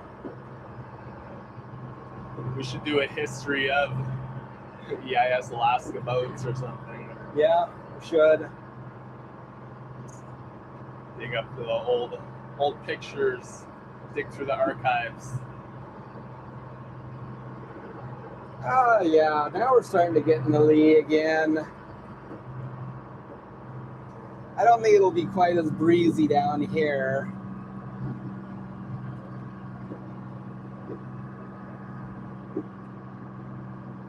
Yeah, break out another 1,000. Indeed. Hey, John Pierce, welcome in, buddy. Welcome, welcome. Hope you're having a good day.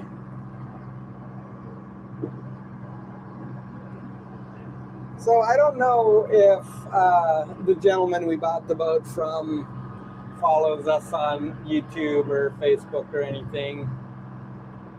I think we told him about our channel, Yeah, but I'm not. Yeah, it didn't really sound like he watches much YouTube. right. So yeah, I'm not sure if he ever followed us or not. I think he'd be happy to see that. But he does have family that live here, and we know his cousin here. So Yeah, his It's cousin's updated always him. telling us that, or telling him about it, yeah, what we've done with the boat. So that's cool. But yeah, I don't know if he follows it or not. I'm sure he'd be happy to see that we've, because he was concerned about, well, I think maybe if he did look at our channel, it was just to kind of vet us a little bit and see what we've done with our other boat. And know that we would love this one and take care of it, because he was concerned about that, about somebody just getting it and just running it into the ground, and that's that. And so I think he'd be happy in that regard that we put a lot of money back into this boat, a lot of blood, a lot of sweat, a few tears. Yep. And yeah.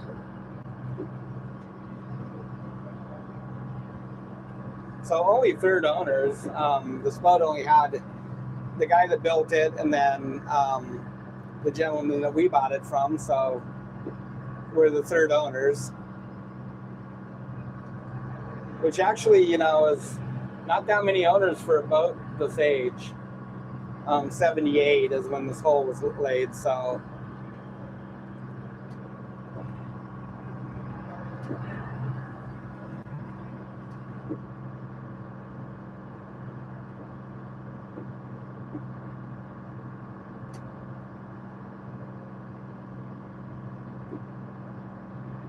I don't know if we said hi to John, but hi, John.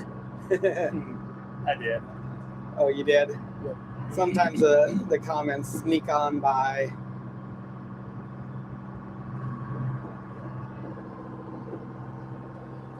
Well, I'm really glad that we got out here.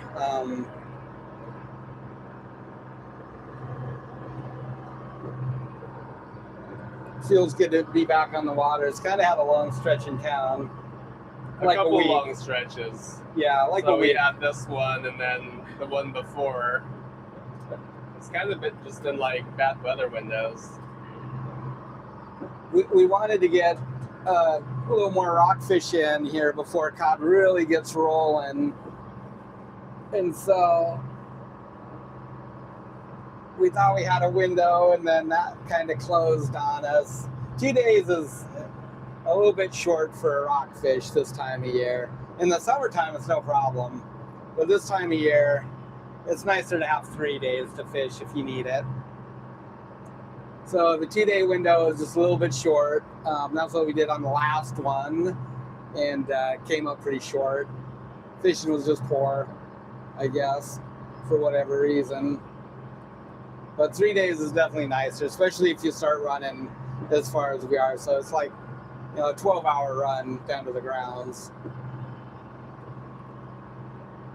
And 12 hours home, so that means when we finish fishing that night, we'll just be running home all night. We won't stop. We'll just keep rolling, so that'll be a long day.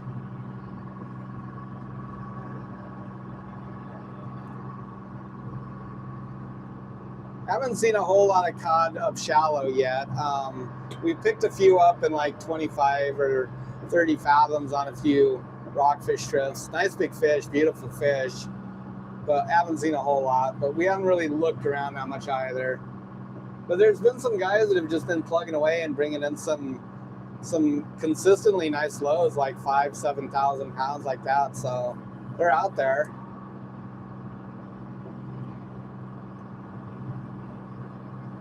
Not quite sure where they've been at.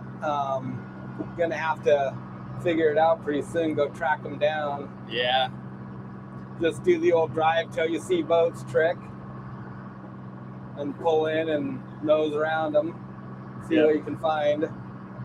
Throw your anchor out. I hate like to the do old it, but place. that's the game. Everybody does it to us, so I suppose we ought to just do it back. Yeah, we'll find some though. That's kind of part of this trip was running, so we could actually be fishing in the area that we're in right now, but we're going down to the next area because we wanted to cover some good distance and, you know, get our rockfish, but also run through the spots where we catch cod and look for cod sign. And so we might have an idea of a place to come back to that way. And that way, you know, we're not just running down here and doing a cod trip willy-nilly, hit or miss. We're gathering up some intel, hopefully.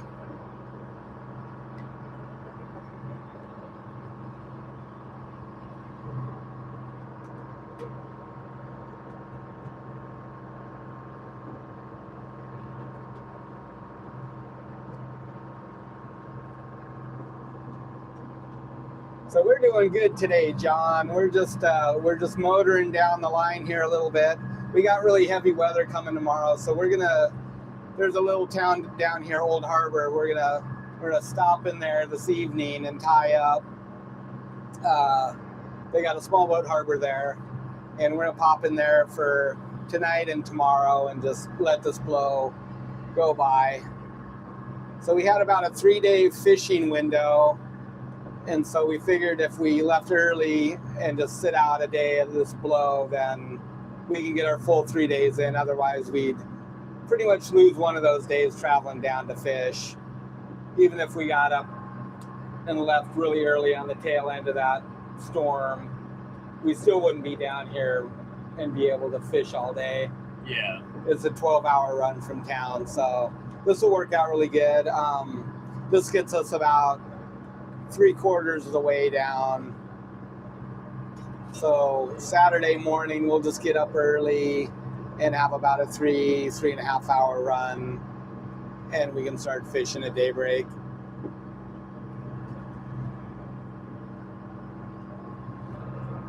So we'll just sit around and kind of twiddle our thumbs tomorrow, I guess.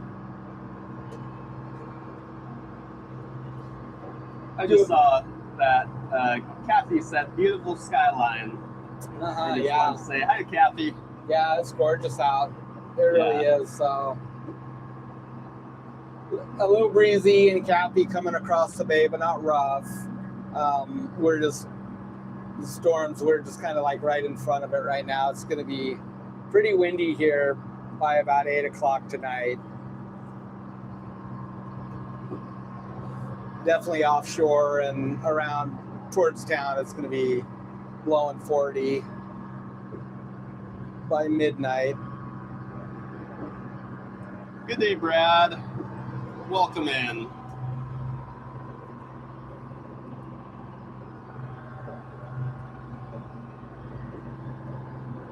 Yeah, we sure will, John.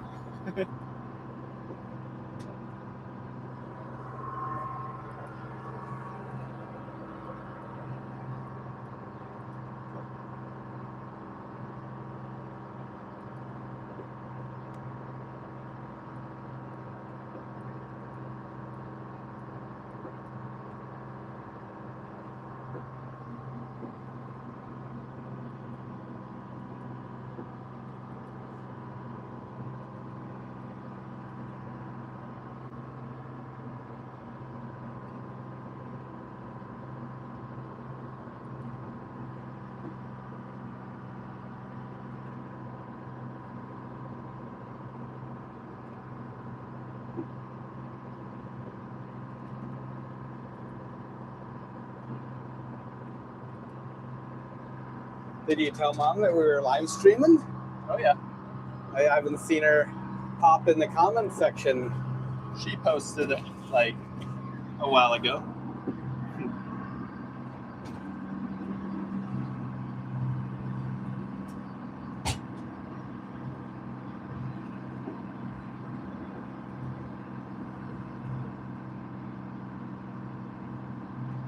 Hey, Googaloo. Yeah, it's supposed to be sunny here for a while. It's kind of a westerly flow, so that just means kind of clear and cool for at least next 5 or 6 days on windy, from what I saw.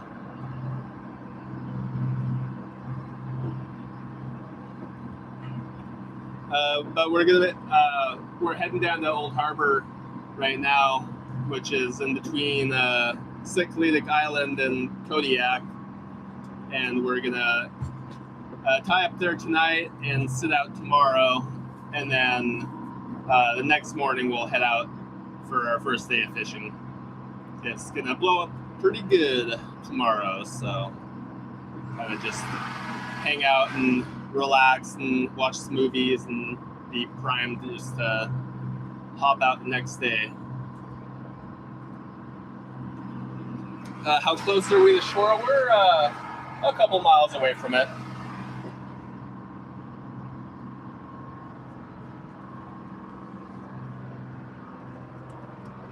That's Gull Lagoon that you can see over there to the starboard side, where that brown hill comes down. And then dead ahead, behind the bow chain, the stem there is Dangerous Cape, and that's where we're heading. We'll be turning to the starboard once we reach that point. That goes into Sikletic Strait, and then to the port side of the chain there, you can see the more faded ground. That would be Sikletic Island. Barnabas is very outside of it.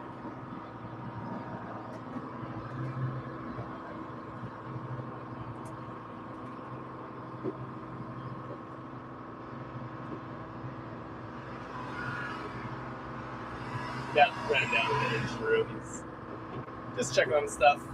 Make sure everything's good to go. How much there is... yet? Nope, not yet.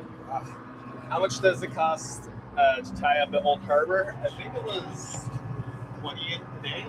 They charged us $20 last time. Yeah. We were there for like the evening and then the next day. And we left Yeah. really early not the next day, but the morning after. I think we got up really early and left. Yep. So Yeah. we were there for spent one whole day there. Yeah. Yep. Yeah. So I think it's $20 a day, but he gave us a little bit of a grace period there, I think.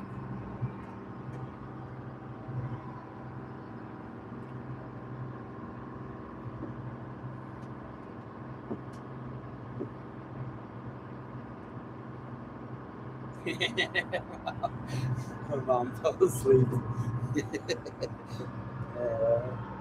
Oh, it got nice out here. It's beautiful again. Not that it was really ugly out. Now that would have been a little bouncier on the fishtail. Might have had to put a fish out for that one. Yeah, I think so. That would have been pretty uncomfortable It otherwise. was just about getting there that this steep little chop like that. Jadego says, hello from Linden, Washington. Finally able to join you in the live stream. My wife and I really enjoy your program. Well, thank you for joining us. Yeah, thanks guys. We appreciate that. I'm glad you enjoy the show.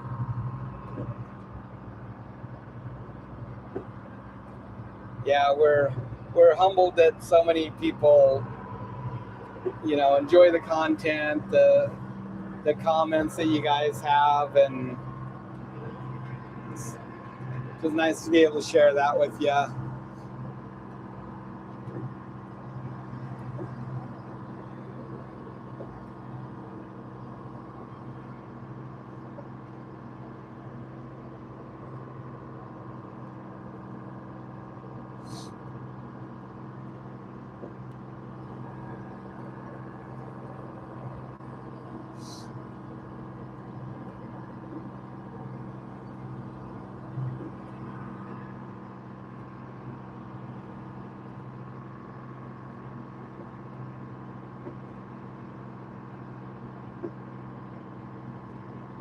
Well, maybe we'll see a few cod on the edge here.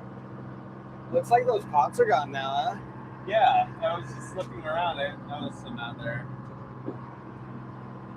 Yeah, hopefully they start building up again. The longliners are done now for the year or until fall?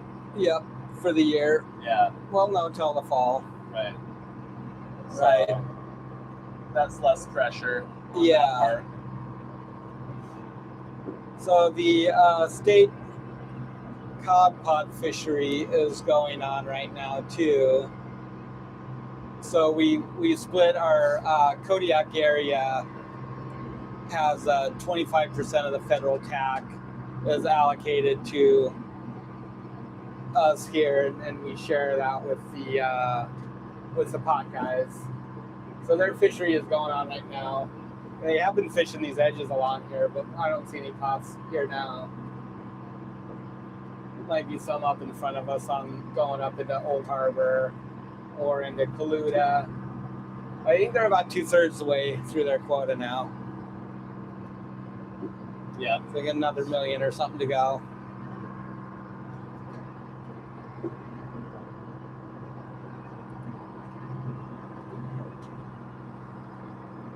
So I think that's 25% of the TAC for the central and western Gulf. So 3 areas, and then for Kodiak, I want to say it's 12.5%, and we split that. I always forget those numbers.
So Matt was making a new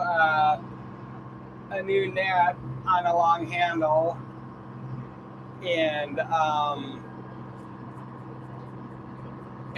went to weld it up with our TIG welder, and I just finished my first weld, and all of a sudden I just get blasted in the face with water, and the darn hose that goes to my TIG torch developed a little hole in it, so I got a water cooler for it. It's water-cooled TIG torch, and the dang hose got a hole in it, so I had to wait for a new one and didn't get our net stick done.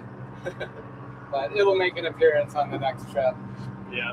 We're tired of trying to gaff them. It's annoying. Impossible. It's just a waste of time, really, most of the time. I think I have about a 40% success rate. Yeah. Usually when you're about ready to gaff them, when you're waiting for a swell, they hop to it and swim back down right when you're about to swing. Yeah, so we'll definitely be getting that fixed, Floyd, because it's annoying not having it. We used to have one. I forgot. The net fell off of it. Something, Yeah. they got lost somehow. Yeah, the bolt came loose on it. And then that got dropped lost. in the water. Yeah. Maybe we'll catch it one of these days, long lining. I don't even remember where that was. I don't either. It was on a rockfish trip. It's down there somewhere.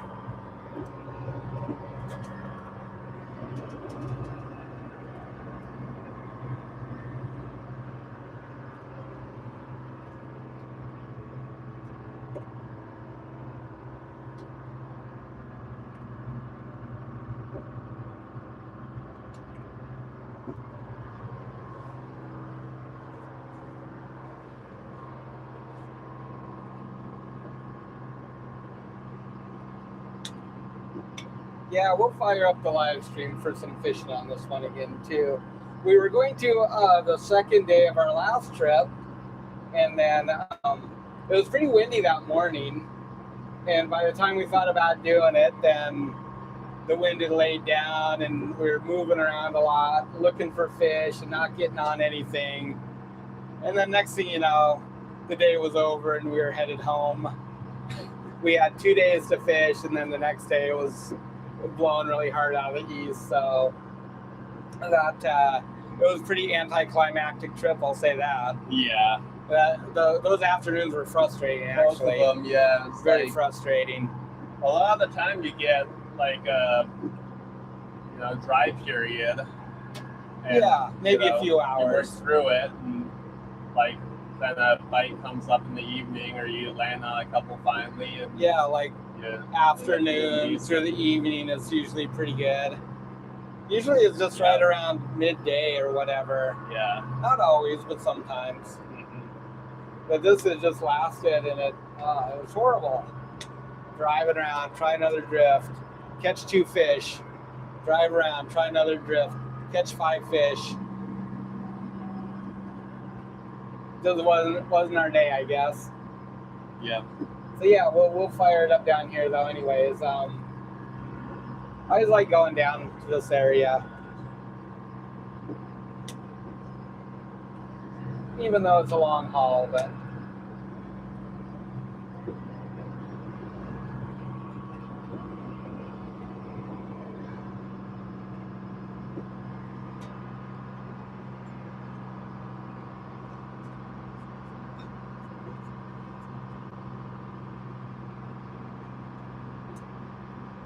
hey, Patty.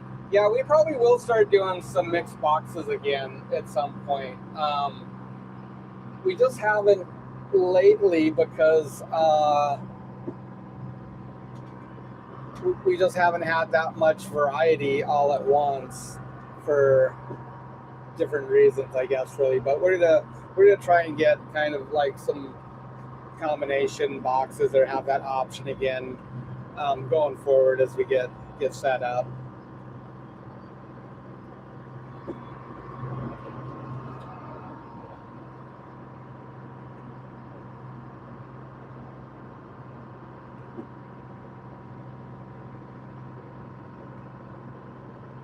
Yeah, you're right about that too, Brad. That was, I think it was late summer, early fall. Some of the leaves on our tree just started to fall off when we did the fuel tank. Yeah. Yeah, so early fall. Yeah, we'd had that gas tank sitting in the garage for a while and just trying to find the time to do it, and just didn't. Finally, we had to get it done. We didn't want to keep the tank filled up because you know the gas was evaporating, and it just kept worrying about somebody smoking a cigarette down in the harbor and blowing the thing up. Or getting a call from the police saying that, our vehicle wasn't safe to drive or something like that, getting pulled over. So it was pretty stinky. Just filling it up, 5-6 gallons at a time, so we didn't have to worry. The holes were only on the top of the tank, but it was really annoying. So that was nice to get done.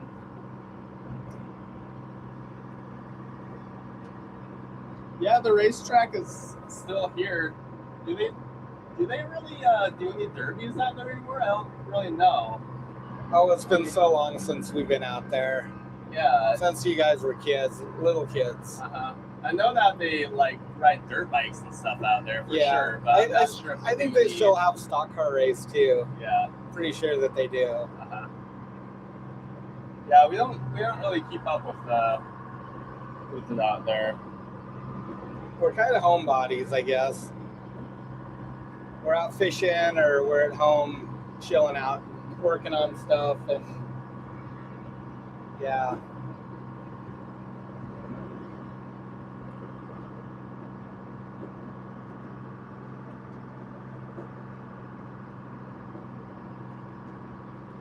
I don't think there's any recall on that tank. You know, it wasn't terribly old, but a lot of the metal on that car isn't that great. There's a lot of rust on the body underneath. I think it's just how they build stuff nowadays. But it's a 2009, so it's got a little bit.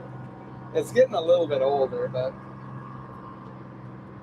I think they also made those with plastic tanks, but of course we didn't get the one with the plastic tank. Naturally. Yeah, right.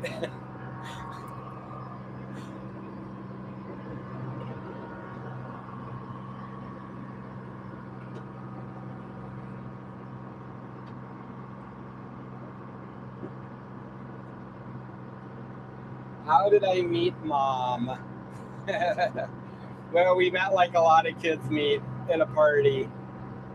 And yeah, that's when we were both very young, I guess, at the time.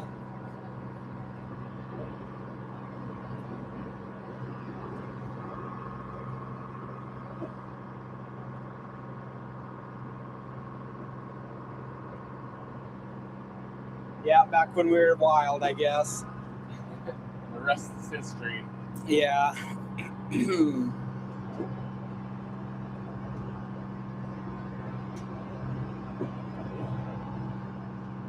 Seems like a lifetime ago.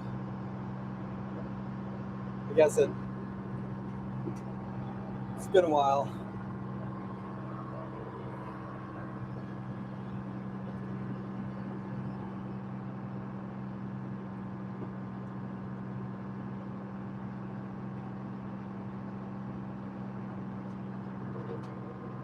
The toga party.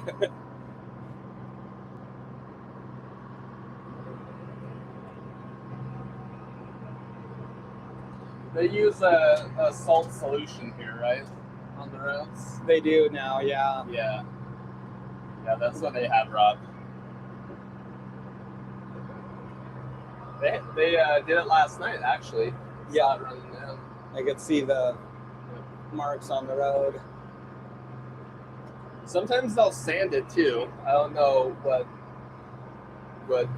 makes that decision. Salt it or sand I don't think the sanding is very effective, especially if it's windy. Once Yeah, those it roads gets get blown glazed, it over. just blows it right off the road. Yep. Doesn't do anything.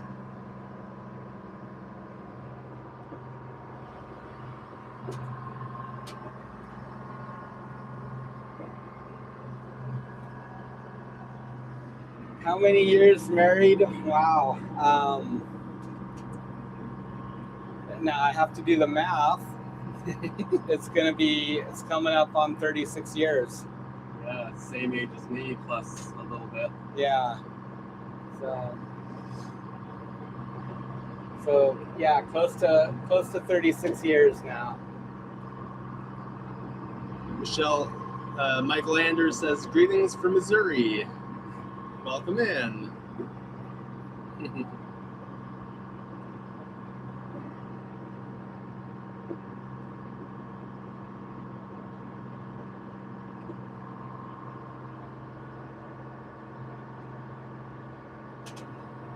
Well, hopefully it's just nice like this the rest of the run.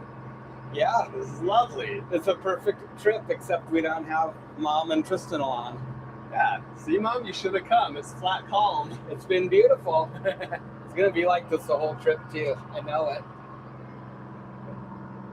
Just gonna dodge this weather just perfectly. Nah, tomorrow might be a little bumpy down there, but it's just gonna be, it's just offshore wind anyways, so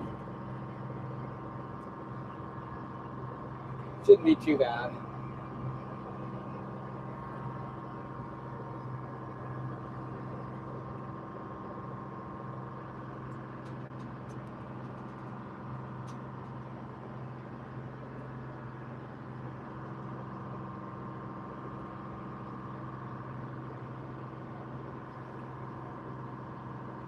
Oh, we sped right up there a little bit, doing 7.5 now. There for a while coming across the bay, we were 6.6, 6.8.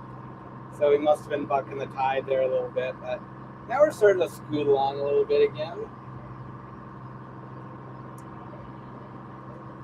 We're actually going to be down here pretty early, aren't we? Yeah, it's like from here is another 4 or 5 hours from Old Harbor. Right? We're about probably an hour ahead. I was figuring that we'd hit Dangerous Cape about 3, but it's right here now. All of a sudden, you can kind of start to see the straits opening up in front of us. This is really pretty down here. I like this area.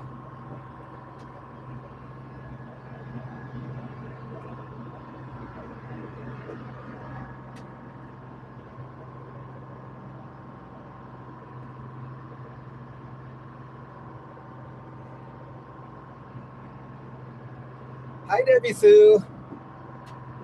Hello, Debbie Sue. Good to see ya. Good to see ya. Did you survive the Super Bowl?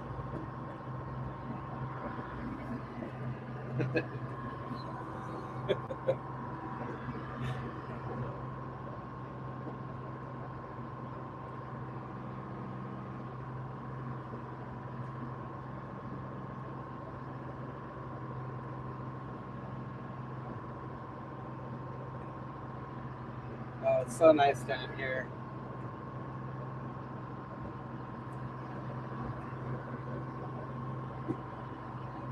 Must be catching some tide now because we're speeding up. 7.7. Just zinging right along.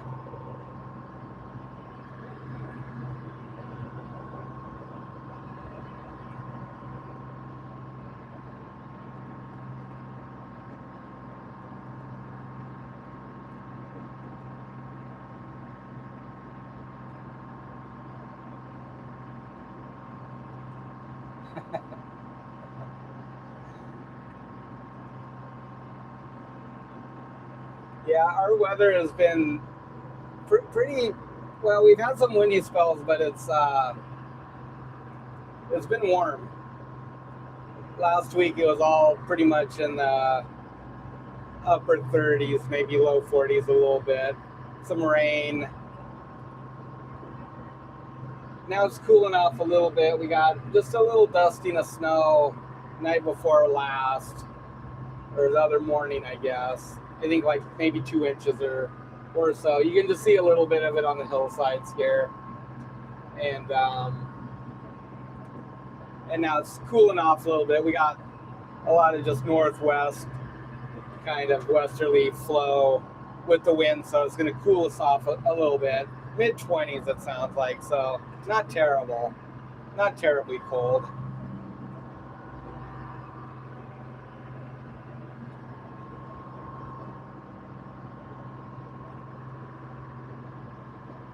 A lot of stormy weather though, so just kind of try and catch these little windows while we can. There's a little wind. And yeah, just do the best we can.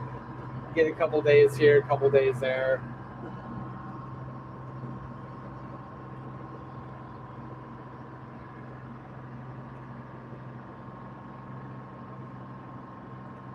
It never gets warm enough to go swimming here unless you're a kid.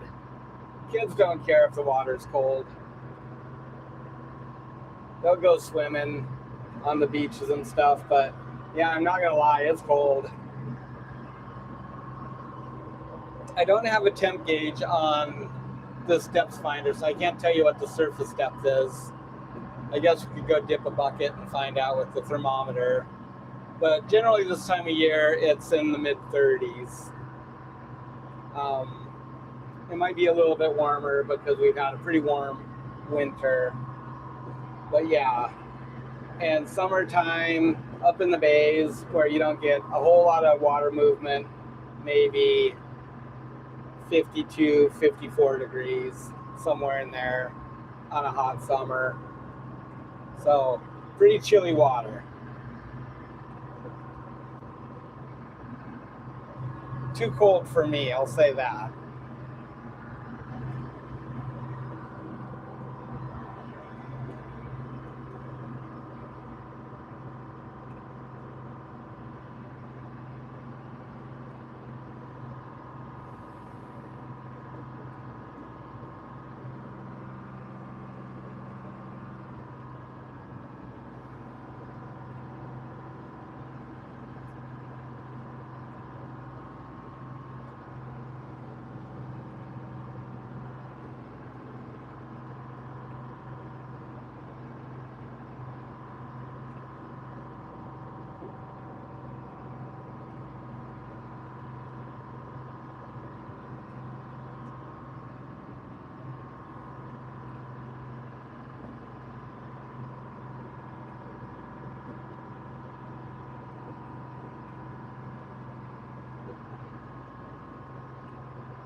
Yeah, the mountains down here are beautiful. I don't think you'll be able to see it, but maybe we'll grab the camera and go pan over it. But once we get around the corner here, looking up into Kaluta, the mountain range there is spectacular. And also going into Old Harbor too. Just some really, really rugged ranges and a couple of glaciers back in there. I think really the only spot that Kodiak has any glaciers to speak of are right there, where that snows there all year round. They're not very big, like by Southeast Alaska standards or anything, but they're pretty nonetheless. But just so the mountain range there is just incredibly jagged through this part of the island, and stunning in the wintertime when it gets a coat of snow on it. It's just absolutely beautiful.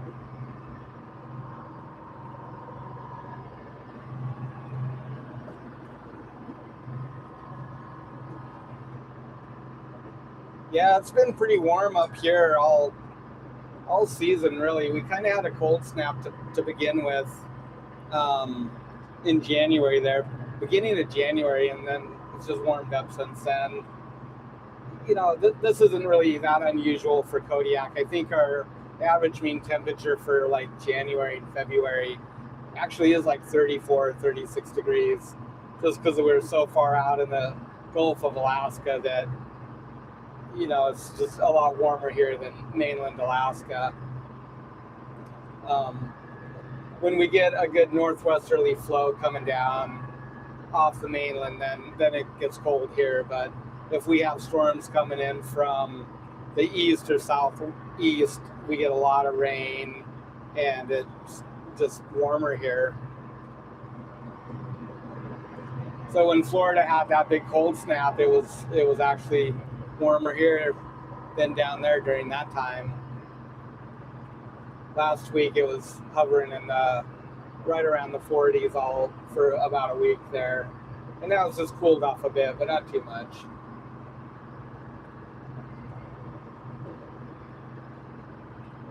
That chain is going up to the top of our mast to stabilize it.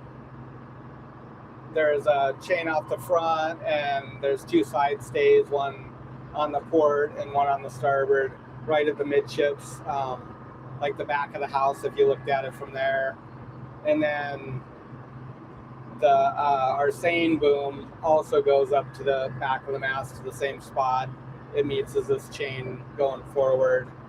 And right now we have it pulled down to our little shelter deck, our little hay rack.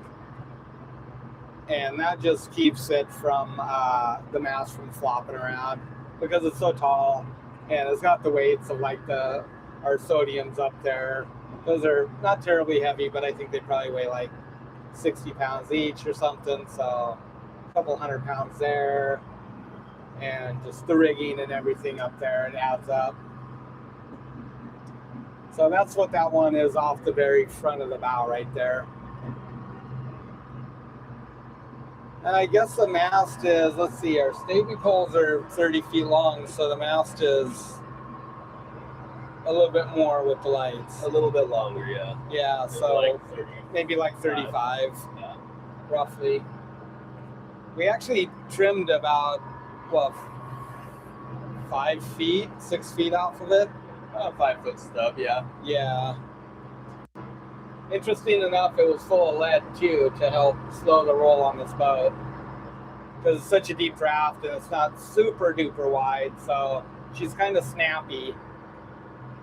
And they'll do that with sailboats too, apparently. Ones that are really snappy. What do they call it? Tender. When a boat's tender. Yeah, I think so. They're rolly and snappy. Yeah.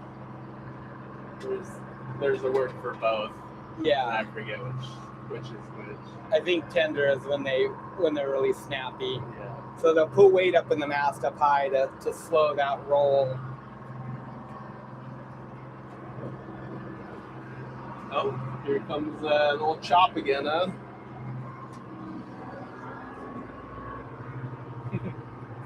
I don't think we've had any recent quakes. I mean, there's little ones all the time, but nothing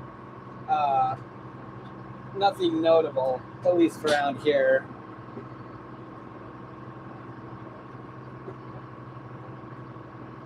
EPIRB is located on the front of the mast, right on top of the house, right by our life raft. So if anyone wondering what an EPIRB is, that's a electronic positioning device. So if it's activated, it sends a signal out, the satellite picks it up and notifies the Coast Guard of your position. And of course it doesn't tell you what kind of emergency or anything, but it just tells you that there's a distress beacon going off.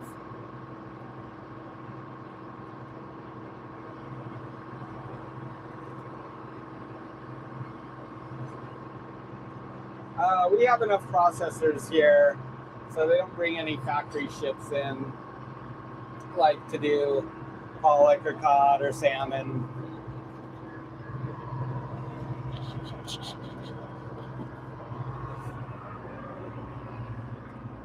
Our plants handle an awful lot of fish every day. So annually, Kodiak sees somewhere in the neighborhood of 500 to 600 million pounds of fish across our dock. I think we're maybe the third largest port. We've kind of hovered in that area around second or third largest port for production. Value-wise, I think one of them back east, in probably Boston or Gloucester, somewhere over there, has the highest value for landings, and then Kodiak is maybe third after Dutch Harbor for that. We're right up there in the top three for both of those. A lot of fish.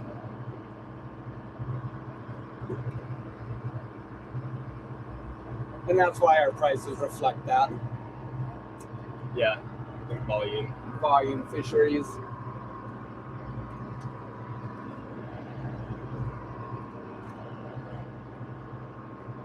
I see some caps up there. Yep, I see him too. It's like it might be a little frisky over by Barnabas.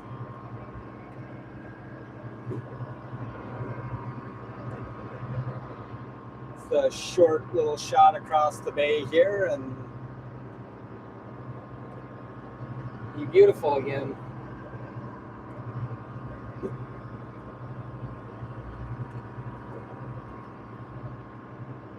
We don't have haddock here, but there's pollock, which is I think like the West Coast kind of. Well, I guess they have. Do they have haddock down off Washington? I think they do down there, but we don't have haddock up here. Pollock is kind of like the equivalent of haddock, I guess. It might be whiting off the West Coast, but I'm not sure if they call it haddock down there. I want to say haddock is East Coast, right, Carol?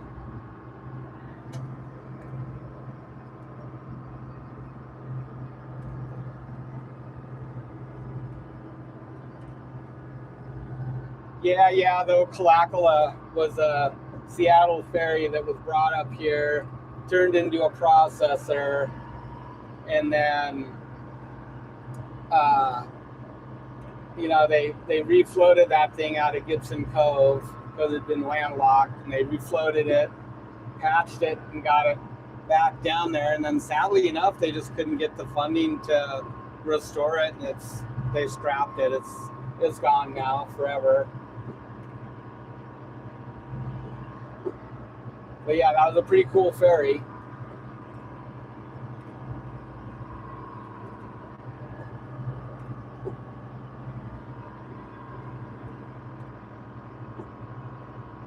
Yeah, I was thinking that haddock is East Coast too. I know they have like whiting down off of off Washington and Oregon that they fish, and that's kind of similar to pollock, and haddock is too.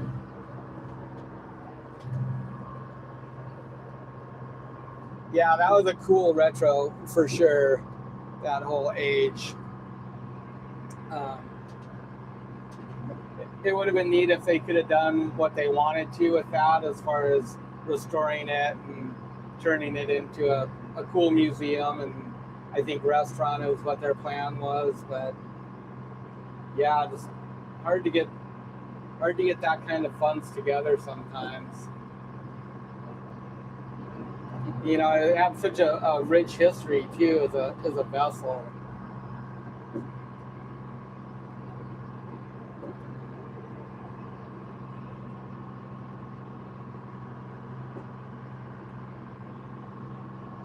Yeah, that's weird. So yeah, we have pollock up here. You know, they're not supposed to like mix that labeling like that, but they still do. You know, that's one of the things with buying from stores, is that, you know, there's still a lot of fraud when it comes to seafood, mislabeling, the origin, where it comes from. You know, take Copper River salmon for instance. I think at some point they figured that there's like twice as much Copper River salmon sold every year than is actually harvested. People just slap that label on there because, you know, Copper River salmon, Copper River reds. It's very desirable, but it's also kind of just like a name that goes along with it too, like Nike or Apple. And so that's why it's good if you can buy it off the dock, straight from the people that are catching it. Well, wasn't there a thing where more Copper River reds was sold than is harvested? That's just a conversation. Yeah. Okay, I wasn't paying attention. You were on your phone. Yeah, I think it's like twice as much or something like that. That's funny. It's like how that works out, right? it's terrible, Yeah. right? You feel bad for the people who, buy a thing and it's a genuine thing, and just get scammed. Right.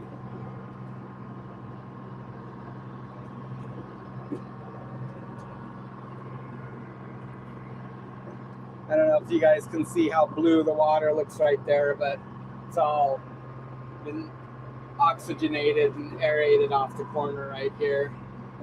A lot of times it would get really blue in here, almost like glacier water. We're just starting to come into it now. Probably see it up against the shoreline a little bit.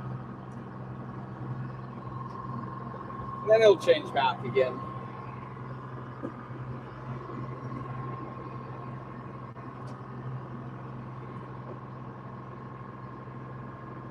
It's like it's blustery over here too.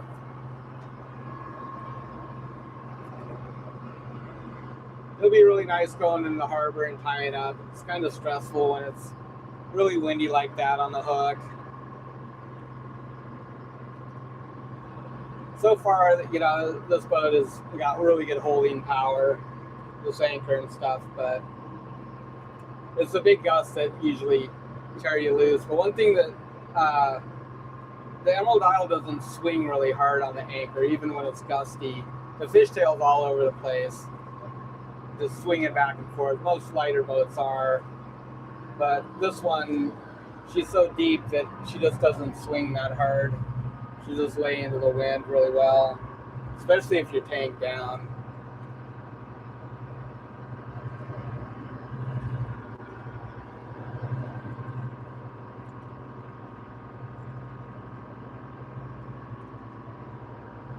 Yeah, one thing that does happen when we're anchored in the wind is the fair lead on the bow there is like worn in on one side, so the line will be in there and it'll like pop free. You swing. It's a little bit loud. Ow. Should probably address that, huh? Yeah.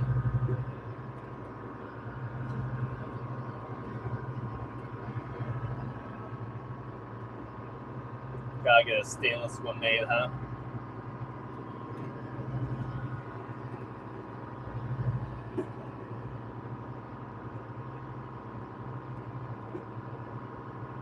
Yeah, that's what I was thinking too, Marty. So it's whiting or whiting that's harvested off the west coast, further south, and I was thinking the same thing that haddock is, I guess, kind of like the east coast equivalent of a pollock, pretty similar looking.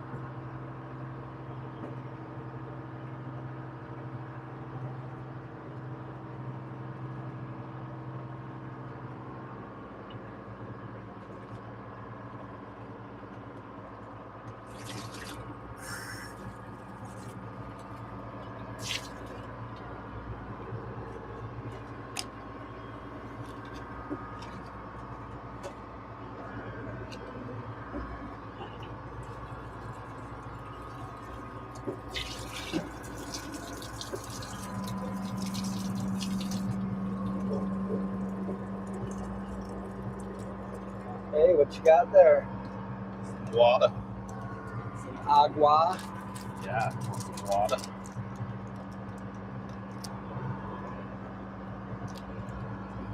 Well, a nice run down here today.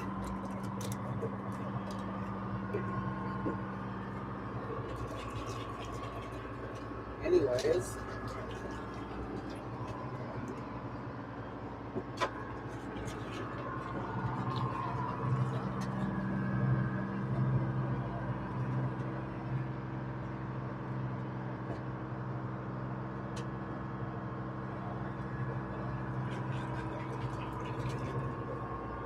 I don't know why they call sablefish black cod. I guess just a nickname.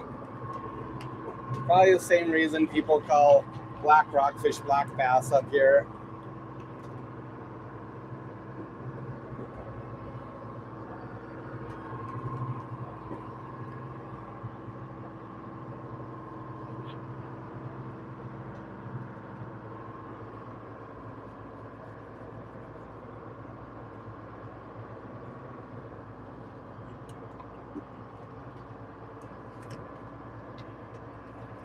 Yeah, we'll check in tomorrow. I'm not sure how windy it'll be in the harbor. We'll see. It's at the base of the mountain, so maybe get some wilwaws coming down or something, but it shouldn't be too bad in there.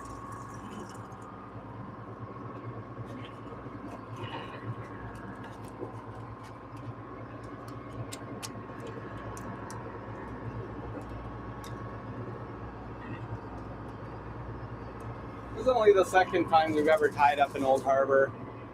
The whole time that we've fished here, even with our little boat, we'd never gone into Old Harbor, not once. Yeah. All the time that we fished the island. That was the first time we'd gone in there. Countless times we've driven by. Yeah. So just with this boat.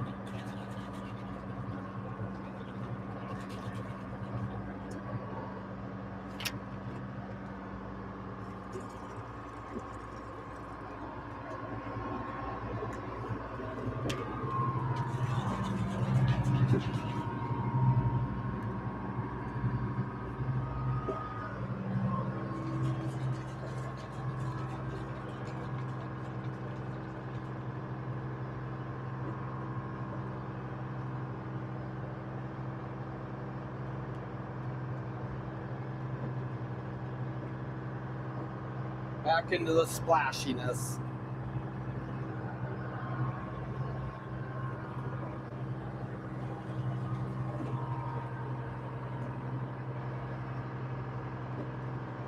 There is fish everywhere, kind of, to a point. It depends on how they're managed too. So, like with black rockfish, we have sections of the Kodiak area, and each one has its own quota. So right now we're in the East Side District, and up in front of us, which would be like looking at would be to the left side of the boat, the port side. That's Cape Barnabas. Around that corner, about 6 miles, is the line, and then it goes into the Southeast District. So each of this area has its own quota for black rockfish. And once that quota is met, it closes in that area.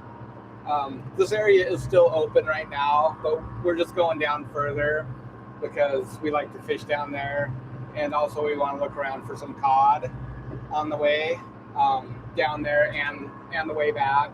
We'll probably fish on the outside of this island on the way back because the weather will be good. But we're just kind of getting in position right now. So we'll be running down about another 6 hours from here, further down. So that's the reason that we're going so far on this particular instance. Cod isn't managed area specific around the island. You can just fish anywhere. And sometimes you'll find them really good by town. Sometimes you gotta travel a ways. We spend a lot of time down in this area fishing cod just because they collect well down here, congregate well. And yeah, sometimes fishing can be good around town, sometimes not so. And that holds true with halibut also. It's managed by areas, but the areas are actually really big for halibut. So we'd have to go a few more hours, about 10 hours. No, maybe more like 8 hours further to get to the next halibut area, which would be 3B. And then that extends all the way westward, out past Chignik and Sandpoint towards Dutch Harbor.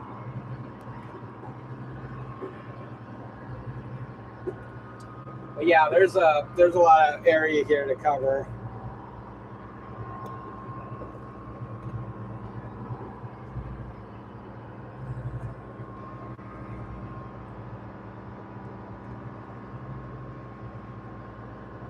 Yeah, the cod, they come back to certain areas, and it's certain times too. So, like, there'll be some fish showing up on the west side, like soon. That usually hits a little sooner than like this area here does, and a little bit further south of it, you might see the cod come in there first. You know, thick, hot and heavy before you will here. also had really good fishing around town before in like April. That one year that we were out on the fishtail and we were getting 10 to 12,000 pounds a day. I think we even had a couple of 15, 16,000 pound days right there at home, 45 minutes from town. Fish till we were exhausted and come home, deliver and go out again the next morning and do it. That was a good year for cod right by town. For whatever reason, they just came in there thick and stayed there for about 2 weeks, week and a half maybe.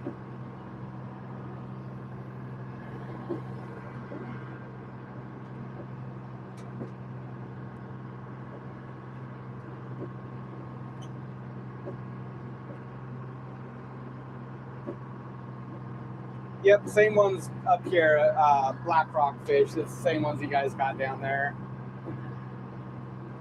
It looks like that fishery is pretty productive down there still. I mean, I'm always seeing like sporties posting pictures and stuff. I don't know about the commercial fishery. I don't know if you guys have much of one down there, but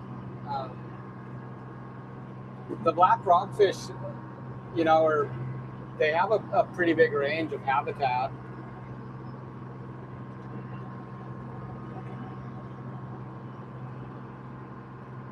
I want to even say from like California, and then of course all the way out the Aleutian chain, you can find them.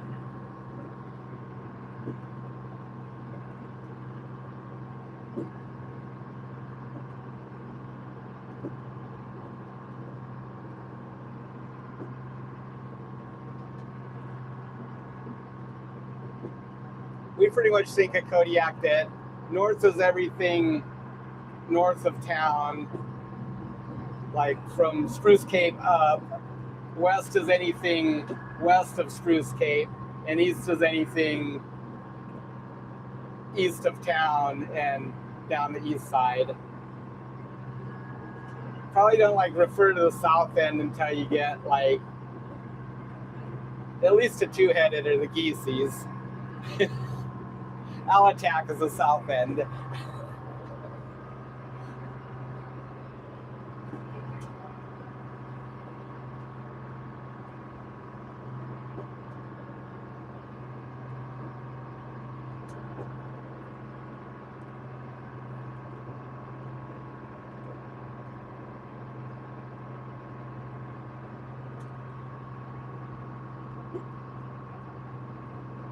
All right.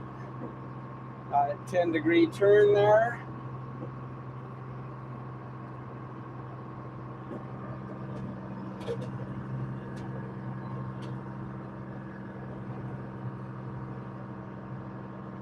Which is perfect. Get us out of the sun again.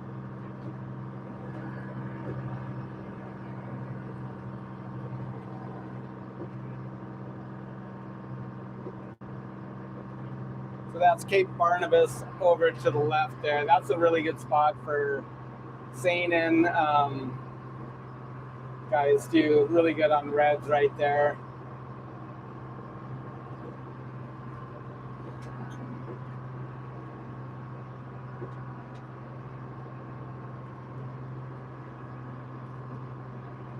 Our speed is 7.2.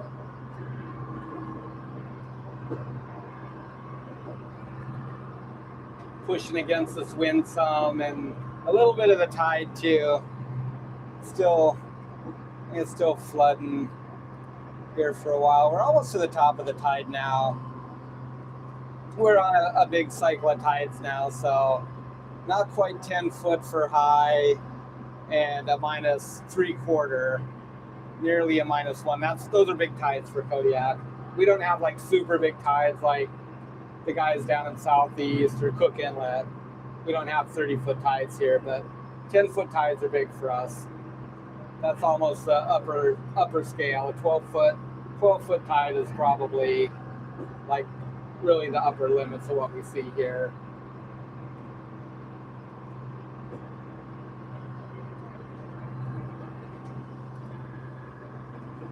Yeah, we just came around the corner here, so the wind's coming out of the west. This is a storm that's coming right now. We're just right on the front of it. So that was our plan, was to get down here and get tied up before this hits, because we have such a long ways to run to the spot to fish. We've got about a 3-day window of good weather, and we didn't want to spend 12 hours of it traveling down here to fish. It would have put us down here like in the afternoon on the first day, so we'd only have like 2 full days and a little bit of a day to fish that way. But this way we get a full 3 days in of fishing.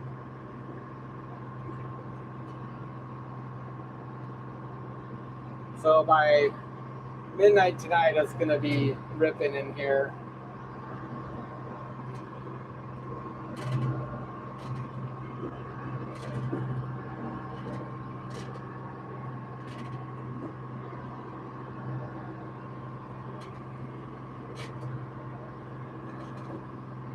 Hey, Lakota. Yeah, we're having a nice day. Hope you are too. We're just talking about traveling down to the fishing grounds. We're just kind of getting in position. We're going to spend the night and tomorrow at the dock in Old Harbor. There's a big storm passing through, so we just wanted to get down here and be in position so we can just get up early Saturday morning and zip down to our fishing spot and get started on this trip. So it'll be a little bit longer trip as a result, but we're saving ourselves running in bad weather is what we're doing.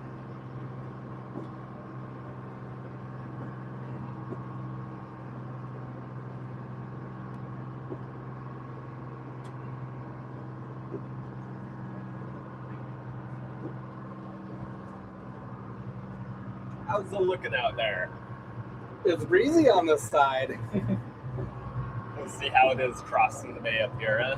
Yeah, it'll get a little bouncy, but short-lived. Yeah.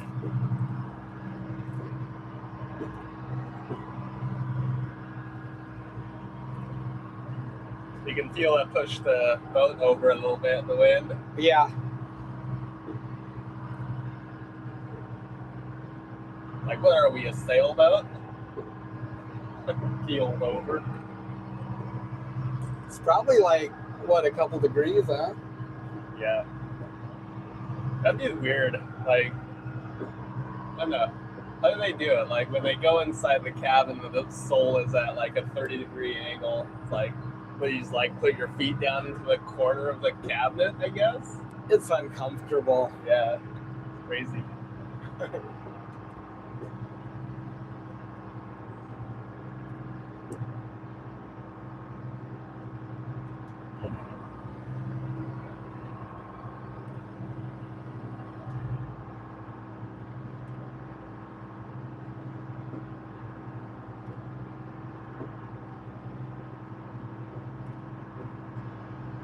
Yeah, thanks, Lakota.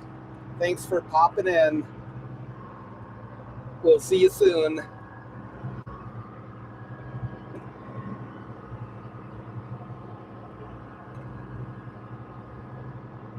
We keep our gen set running at night because we just have electric heat on here. We've got an oil stove, but we need to get it hooked up. Might work on it here tomorrow. I don't know if we have all the parts for it, but we do have the tubing to run for the fuel line. And then we'll probably start shutting down in the evening. So yeah, our little gen set, it's not too bad on fuel consumption anyways. It's kind of nice if we're anchored up too. It's nice to have it on at night because then everything's ready to go. We can leave our sodiums on and have good light around us. But the main engine gets shut down.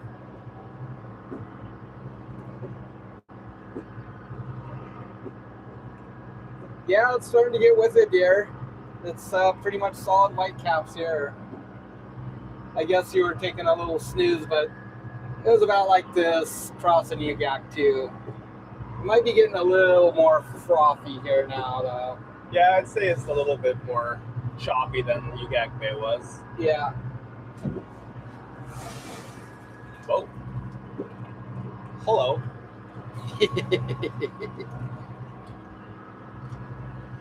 Yep. Slapper. This is probably when it was like that one time we came down in the fishtail UGAC and we had to go back home. No, it was worse than this. Yeah, it probably was actually. Those Maybe were a like couple of feet. those were standing like 4 and 5 footers that day. Yeah. Stacky. That was nasty. What was up with that day? It wasn't even supposed to be that windy down there. It should have been really nice down there. Yeah. That was annoying. Run down just to run home. Well, no, that's not really a little generator. I wish we had a nice little 5 or 7 kW house generator on here. But it's not bad on power or bad on fuel consumption even. I mean, it's not loaded, obviously, which isn't the best for it, but it's got so many hours on it too at this point. You know, that's kind of a not that much of a concern, I guess. But I think we're burning, what do we figure? So, what do you say that we were burning on that generator? It was 0.7 gallons per hour. 0.7 gallons an hour. Yeah, and that's probably with like that was with our sodiums on. That's with like everything heaters. on. So that's probably like a 8,000 watt load. So 8 kW load, somewhere right in there with our sodiums on and our electric heaters and all the other stuff, lights and stuff. It's probably 7,500, maybe 8,000 watts. So definitely not as loaded as it should be, but you know, that's where we're at. It'd be nice to get like a little, even like a little, I don't know if they make the 5K W Northern Lights anymore. I think they're more like 7K now. But that's a nice little house size generator. Our little 5K W generator on the fishtail, it burns like, I don't know, 0.2 gallons an hour at half load. It's really efficient. I want to say it's half a gallon loaded, full load or 3/4 load.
Ugh.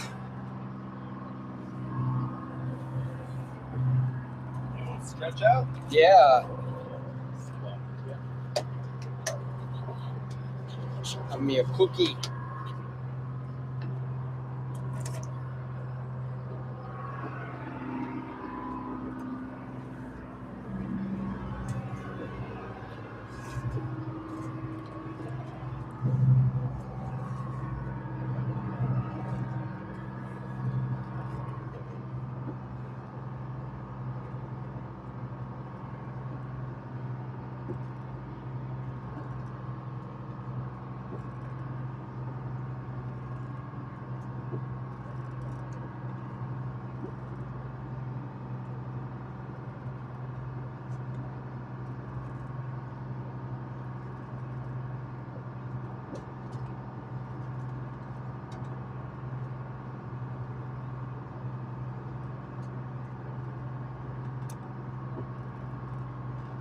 That sun's nice and warm.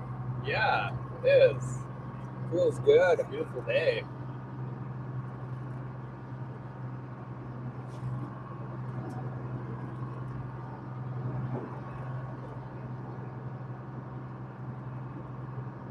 Is someone making lunch yet? I'm nibbling on a cookie. Yeah, I'll probably whip some lunch up once we get across here.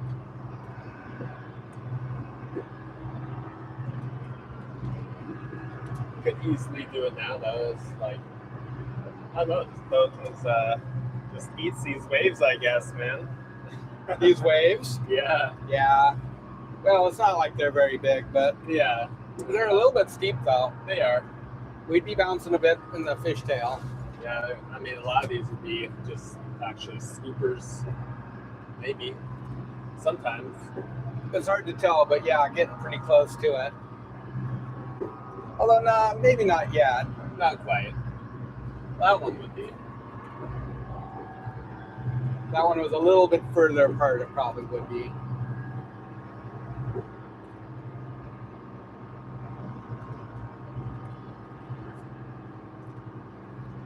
Choppy, though, for sure.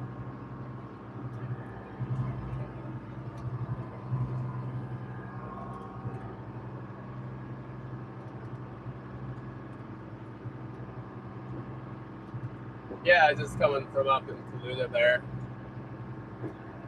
Channeling out.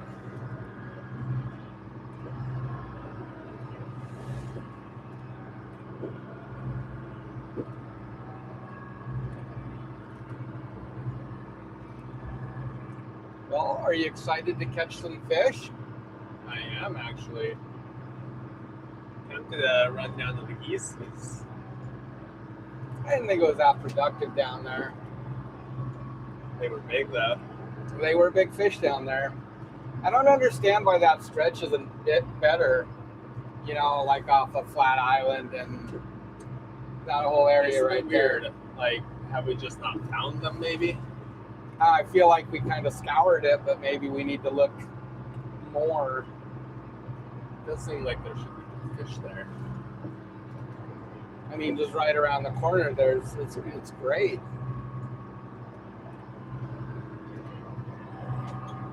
Remember doing halibut down there? It was pretty awesome, though. That was good. Yeah. Hey, Robert, how you doing? And what's for dinner? Carol asks. You know, I haven't gotten that far yet. I kind of just take it in the moment, I guess. It usually depends on if I'm tired from fishing and want to do something easy, or how much energy I have.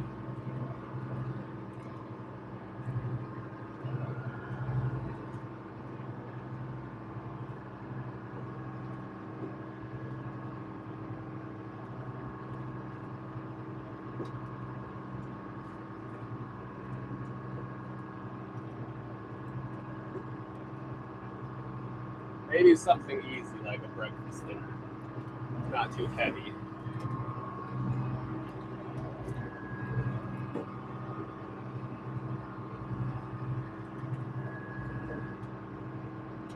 Are you guys going to be live for your fishing tomorrow?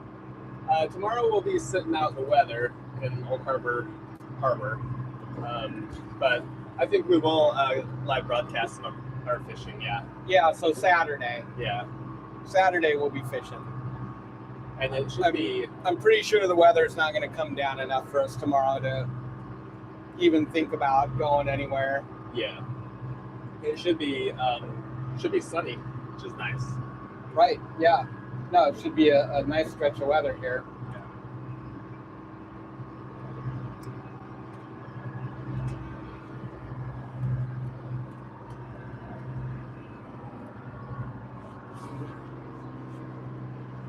Yeah, the electric skillet is my friend.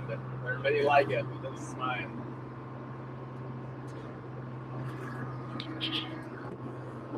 Do I have my captain's license? No, I don't. You're not required to have one for boats of our size. I think Dad said it's 50 ton? I guess it's 50 ton. 50 There's ton 50 ton licenses. Yeah. So I don't really know what the vessels. requirements are, to be honest with you. But yeah, like anybody can just buy a boat and take it fishing here. It's kind of like pretty weird actually. Buy a boat, register it, and get a permit and go. Yeah.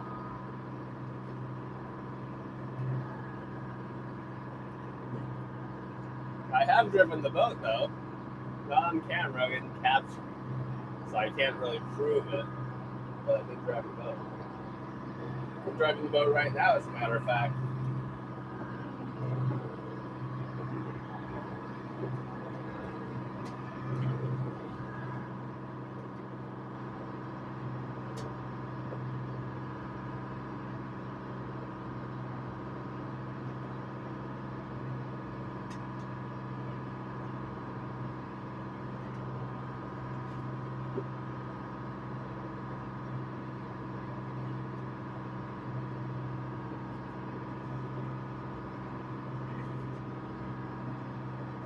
Already getting better, Dad.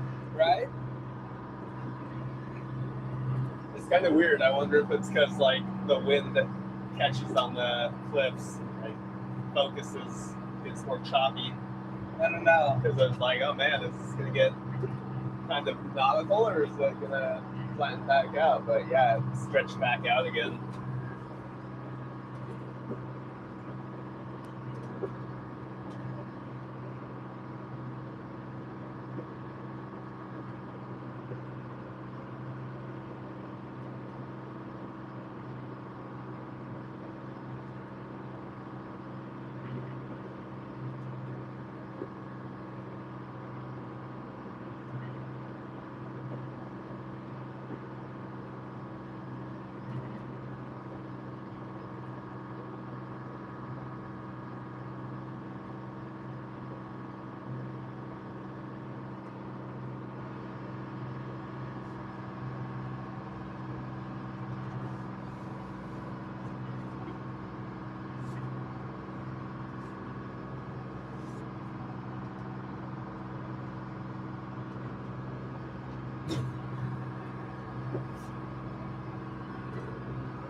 Yeah, that's pretty tough, Marty, for sure. Lots of people there, lots of pressure.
What's that clunk noise? I'm assuming that that's just a slapper back there.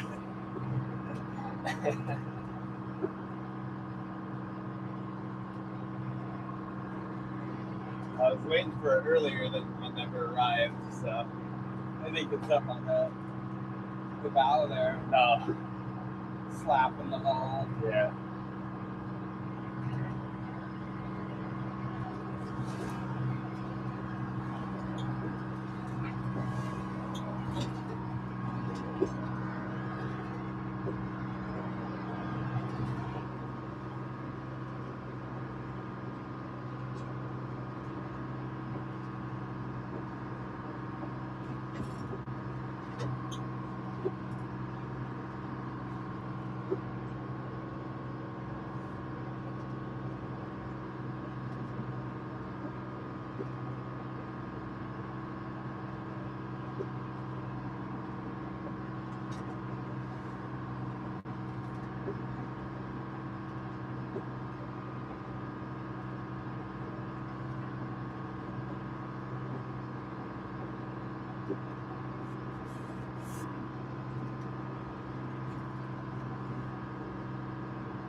Yeah, for sure.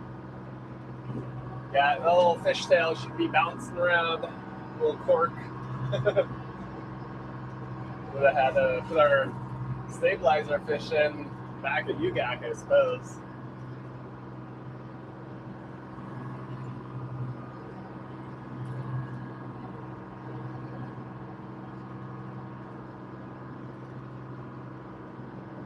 It's not too cold out, Aussie. It's probably mid-20s. I think it was calling for like 28 degrees Fahrenheit. But I'm not sure with wind chill. I don't know if that is with wind chill or not. It's supposed to cool down tonight to around 22 degrees. And then tomorrow it's 24-degree range. I'm guessing that's before wind chill.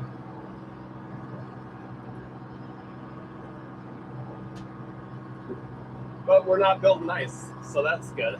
It's not too cold out.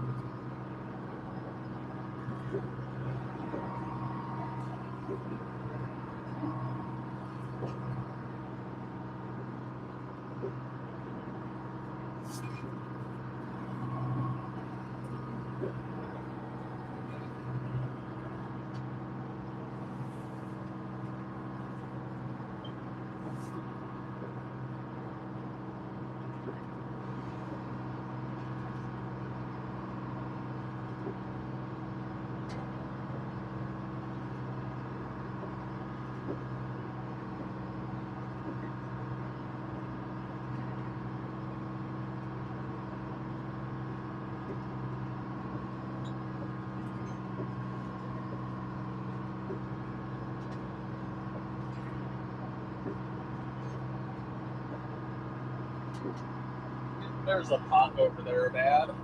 Some pots. Yep.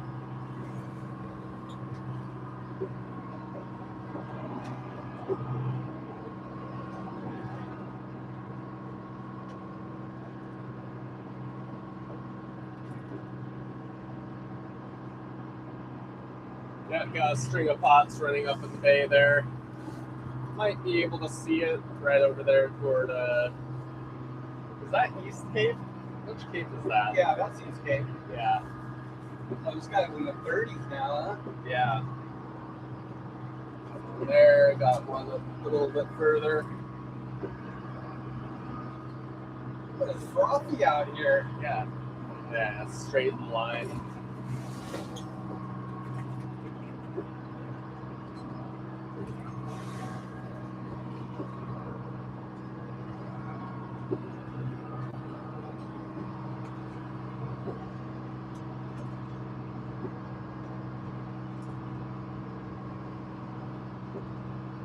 We'll have to get this door weather stripped better. Maybe like a clam latch or something to press it. The door's horrible. Yeah. Leaky. Leaky, and then I think it's like pulling air in, so I see like bubbling. Like or the wind is pushing air in. Crap.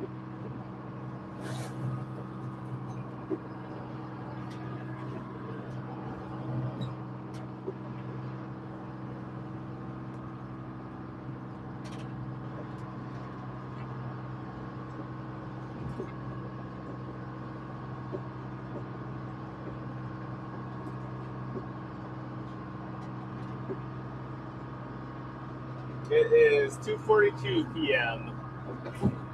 Pearl.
Yeah.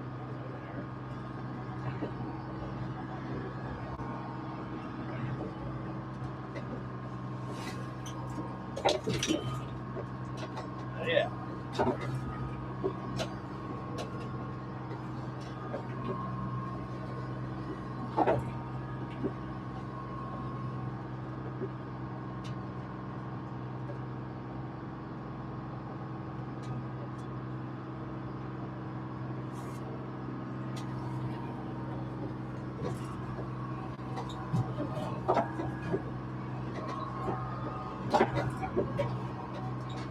Yeah, they just got a little steep on us there. Couple there. What time will we make the dock? Probably another few hours here. So 5:36, something like that.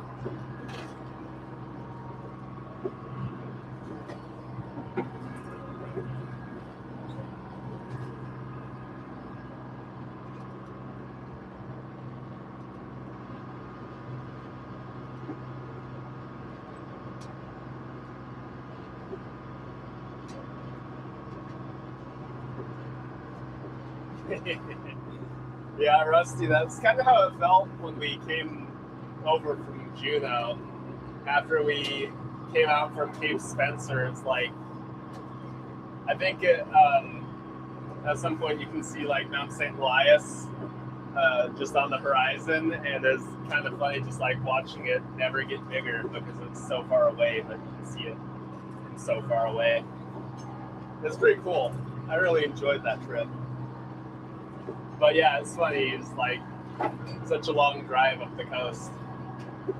We just followed the coast up and around, kind of went north from Cape Spencer up toward Yakutat, and then veered westward from there. And I think it's Kayak Island we're south of, and just kind of just went straight across Prince William Sound Passage from there. That was a fun trip.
I'm not sure how much longer we'll stay live. I have the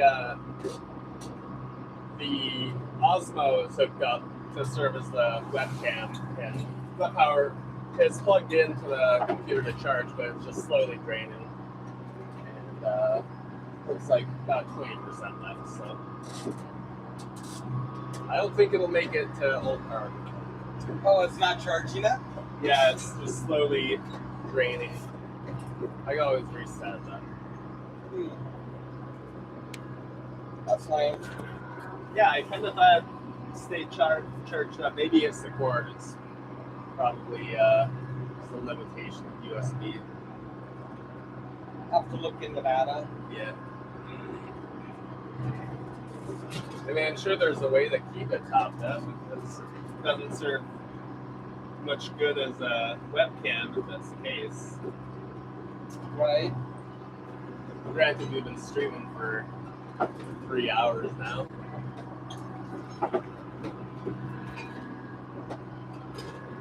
Rocking in the roll.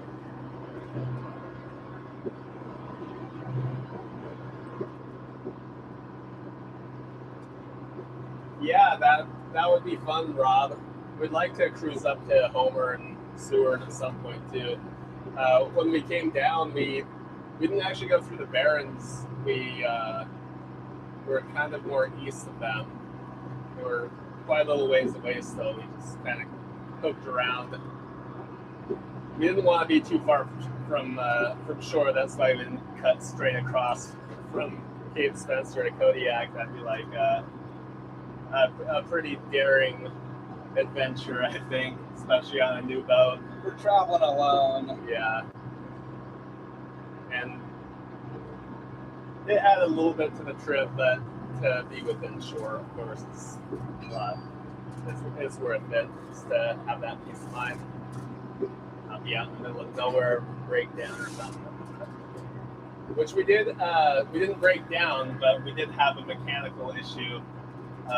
Just was it, like 12 hours outside or Yeah, something. just It right wasn't very outside far. of Cape Spencer, actually. Yeah. And in between Cape Spencer and Lituya Bay. And we just, I shouldn't say we lost power, but we just idled down like really quickly, like if you pulled her out of gear, Yeah. and kind of figured like it didn't like idle rough or sound like it was starving for fuel or anything. So figured it was probably just something to do with the throttle. And sure enough, it had this weird like hydraulic actuator Yeah, like a trim tab motor, right? off Or a trim something. tab pump. Yeah, that Yeah. you would see then a trim tab. The actual pump, hydraulic pump off of that going to a little actuator for the throttle, and it broke the line on it, the hydraulic line. Yeah, a little pinhole rubbed through. Yeah. So it was an easy fix. And when we got back to Kodiak, we tore that garbage out and put it in the dumpster where it belonged. Yeah. Just put a set of electric Mathers on here. Micro commanders are good throttle shift setup.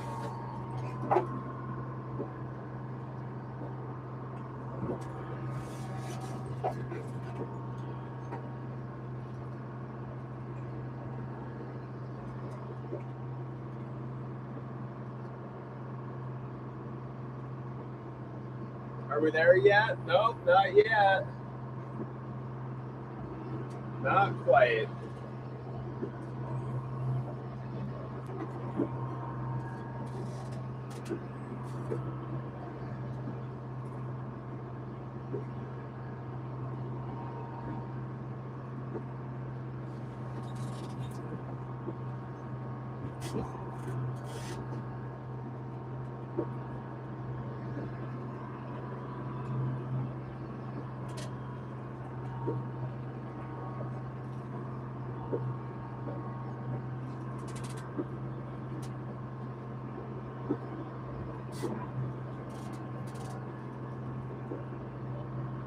Yeah.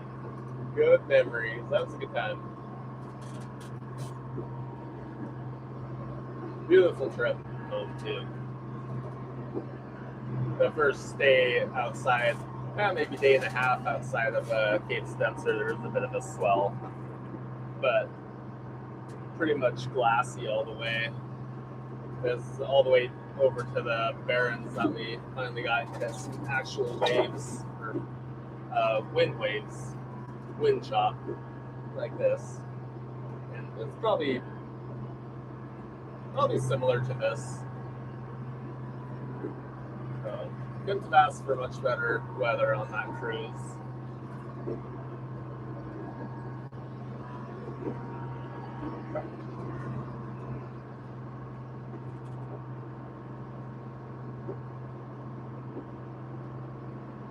So what's been the longest trip away from home? Since we've been back on Kodiak with the boat, I guess probably just the 3D Halibut trip we went on last year.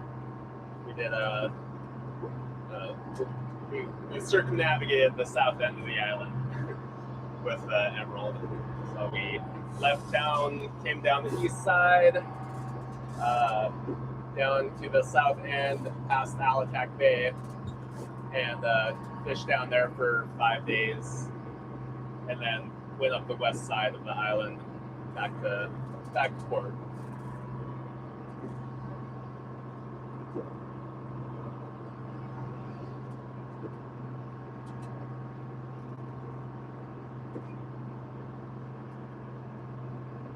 And that the travel time alone is, I guess, like 18 hours down to Alatac. Yeah. Yeah. And we ended up finishing at Halibut Bay area. South of it. It's I forget not what it's called. It's not quite Halibut Bay. I think Yeah. Halibut Bay is the next one. But Ikalik.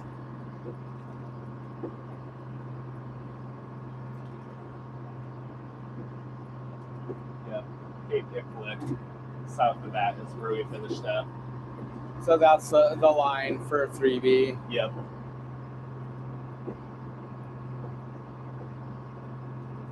So on this boat, that's the longest trip. On the fishtail, and was it 2019?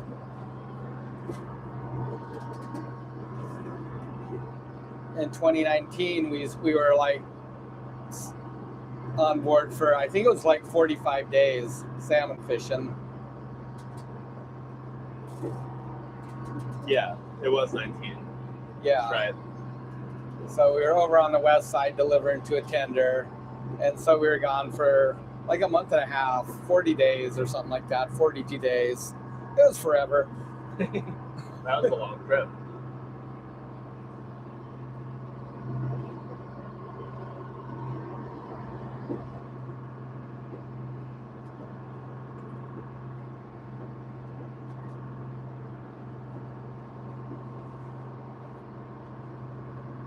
Oh, getting nicer again, huh? Yeah, up and down. But yeah, it's starting to shift over more toward the land here instead of out of the bay. There's a couple Good thing too. stacky ones there. The floor is all wet now. Yeah. I don't know where that's draining to.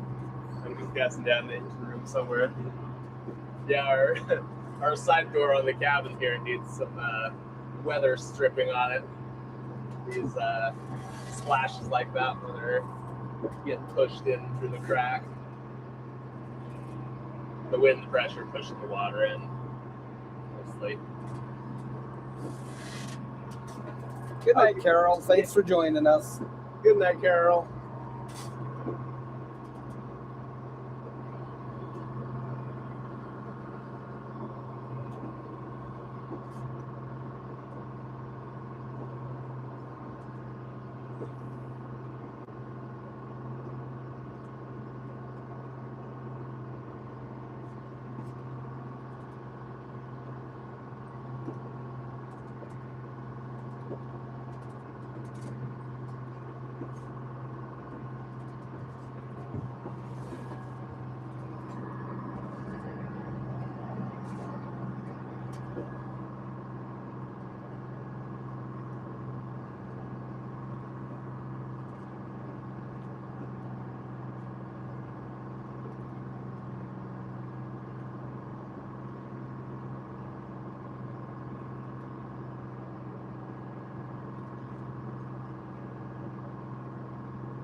Mine says, eek, water in your side door. That needs attention. Yeah. It's just It's just blowing in through the crack. It's annoying.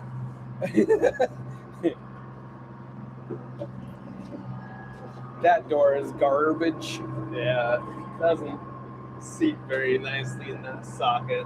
No, it At all. doesn't.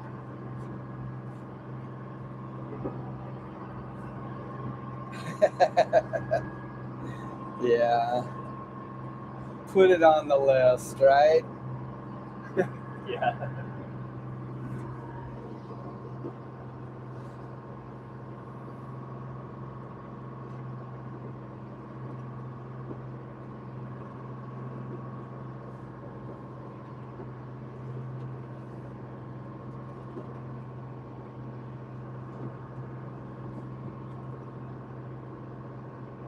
Oh, right on, Travis. Oh, that should be fun. 18-day fishing trip.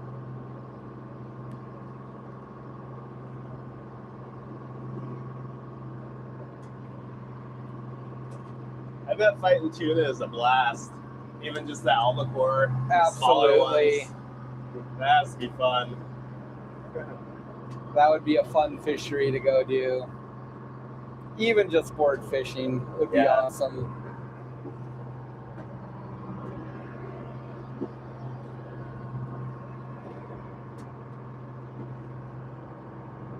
Well, I hope you catch a lot of fish.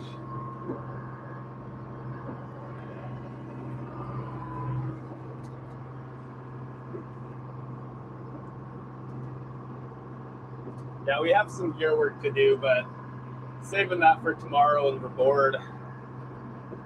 Just enjoying the ride today.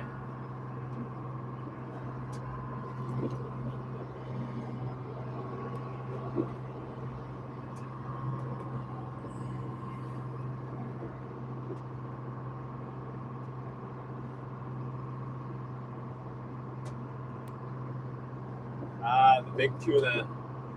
Now, are those bluefin, right? The big ones? And then the yellow fins are like a little bit smaller. Yeah.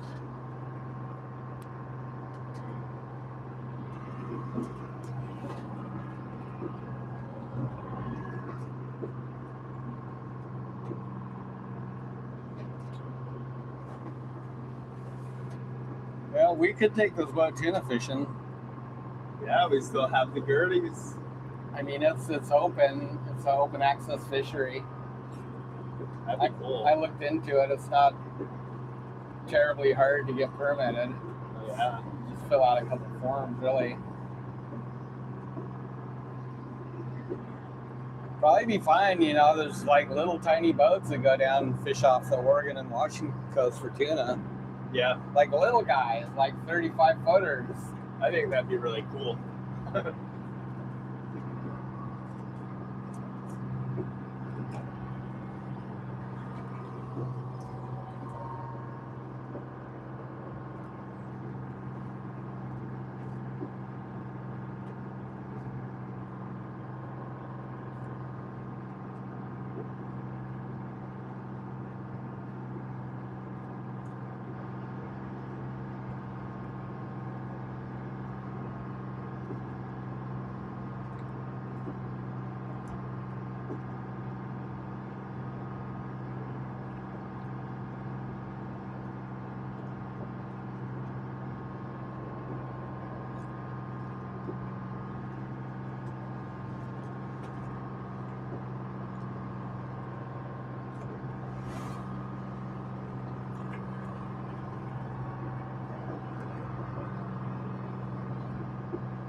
You've caught bigger yellowfin tuna than bluefin tuna. Your biggest bluefin is 197.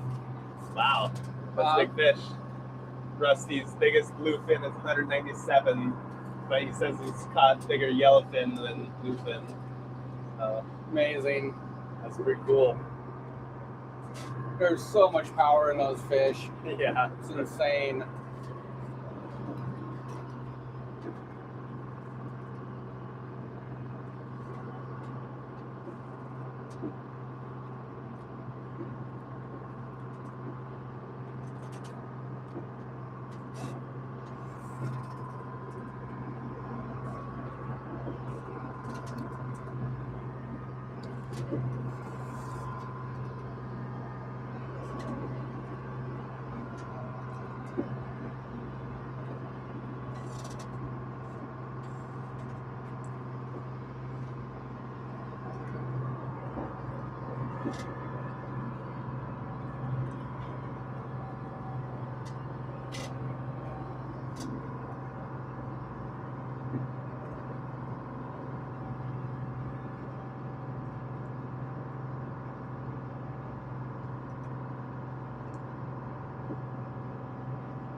Mellowing back out again.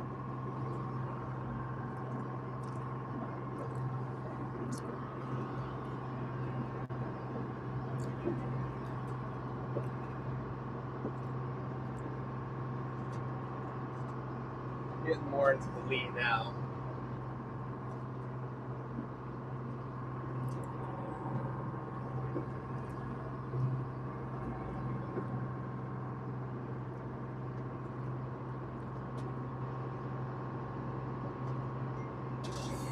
Dragging a meat line off the rear cleat and line them in and no gaff. Ooh. That sounds like a fight.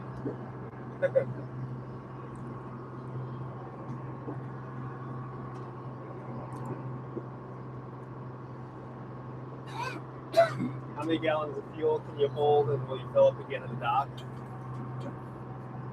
Yeah, we can hold, let's see, about 1,000 gallons, I think. Something like that. 900? I think 800 now, 800. right? So we downsized the one tank. 400. 800 in the back. Oh yeah, and 250 up forward, so 1,050. Yeah. Yeah, so about 1,050. And yeah, we've been refilling after that trip. Just trying to keep it topped up. Our last fill up was 100 gallons 100 gallons, yeah. between the generator and the main, and that just put us back to where we were before. Yep. Our port tank in the aft hold, or in the aft tank, isn't all the way full. It's like 175 gallons. But if we put fuel in it, then it'll lift the boat over to the port a little bit. A little easier to manage when you dry ice or have put ice in the back hold. You can put some in the bin on the starboard side to counter it. But for now, we're just leave it at the level it's at, and that gives us a nice trim sit. We appreciate that, Wally. I like watching your guys' fisheries over there too. You know, you have like a snow crab. I don't know if it's the same as ours, but pretty similar looking. Out in Nova Scotia, those guys are fishing. And then lobster. Those boats over there are something else too. They are buff. Yeah.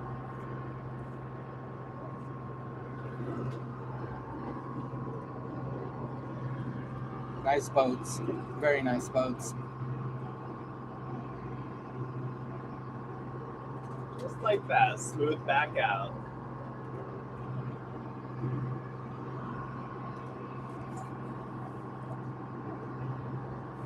I have to check him out, Rob. I always like watching people catch tuna too. It's fun. Fun looking fishery.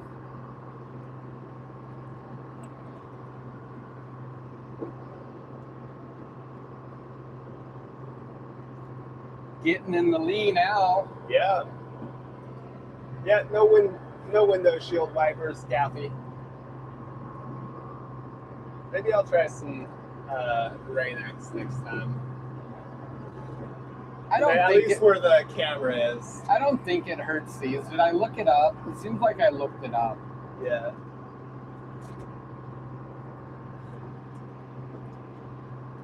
I mean, I know other boats that have used Rain-X on Lexan and haven't had problems. I think, like you say, the biggest thing is just to make sure that they're clean to start with, so you're not smearing dirt and grit around on them. Yeah. And probably not using a paper towel to apply your Rain-X. Although we washed it inside with paper towels, so I guess it's... Well, inside's one thing. I think it's the town grime that you got to worry about. Yeah, the dust. Yeah, the dust that gets on there, and then if you start smearing that around, you're going to cloud those up. Yeah. So just give them a really good rinse first, I guess. Or maybe after a trip out and rinse them good with fresh water and then wash them. Who's winning the Iron Dog? I haven't tuned into that. I figured it'd be starting soon. But I don't know who's even in the race or what's going on with it.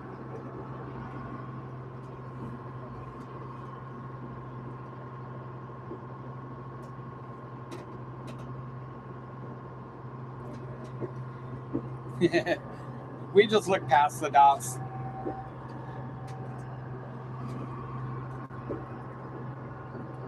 It's probably a little easier to do when you're back a bit further too. You guys are right up against the window right there, so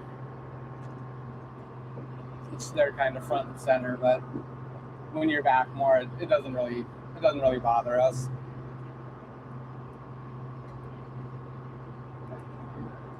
What is annoying is when salt spray dries on there, and then the sun is shining off of it and you can't see. Yeah. And then you're happy when your windows get splashed and rinses them off again. Good evening, Shane. Welcome in. Welcome, welcome.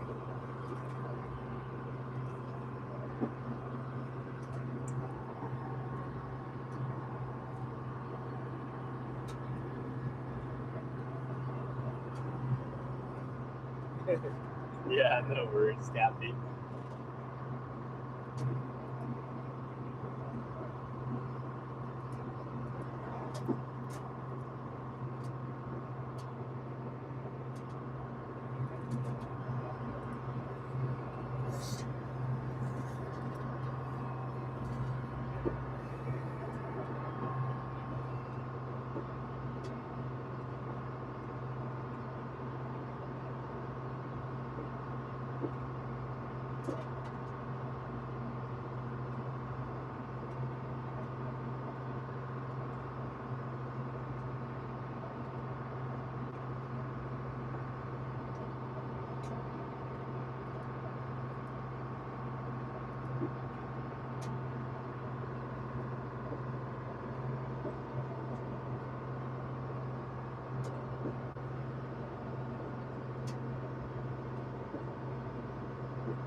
Yeah, it's settled down out here.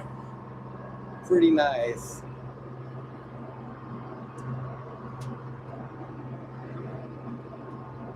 So how would one go about doing that? Capturing your own reflection in a raindrop. Yeah.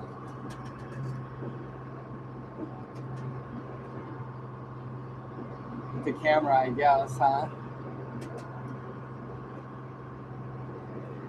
I don't know. It sounds tricky. Yeah. I like it though.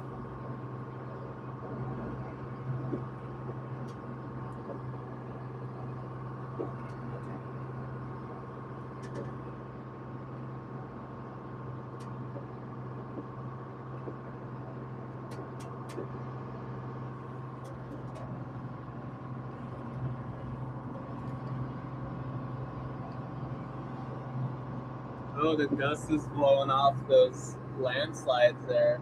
The dust is? Yeah, look at it. It's like swirling around. Oh, why? Or did some just slide? I don't know. I'm guessing just blew it off.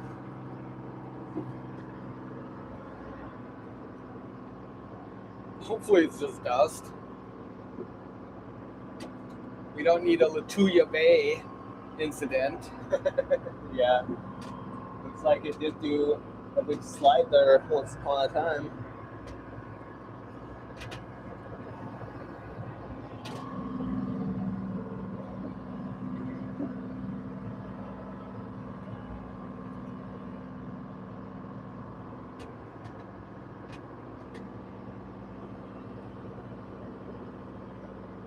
Camera in perfect angle, Gabby says.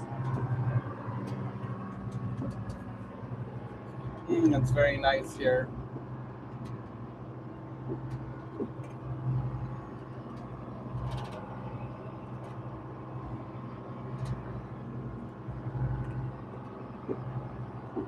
It's about 2 hours or something.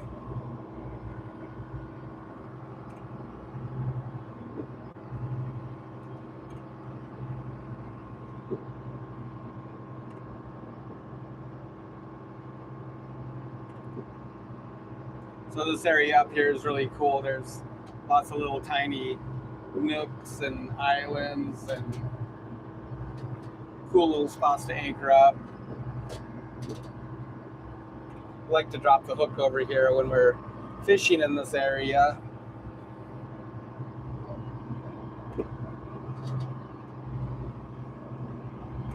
I would tonight if it wasn't going to blow so hard. But I don't want to be up all night on anchor watch either. Yeah. It's gonna be howling pretty good. Yeah, it could be howling pretty good.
The status on our chill system, I guess when you're talking about our onboard freezer, not really much of a status right now. We're just focusing on this rock fishing cod season, and then here in a couple of months we'll have time to really dig into it and get going. Time and money, I guess. So the next 2 months are going to be really busy as far as catching as much cod as we can. And then, yeah, then we can take some time and work on it.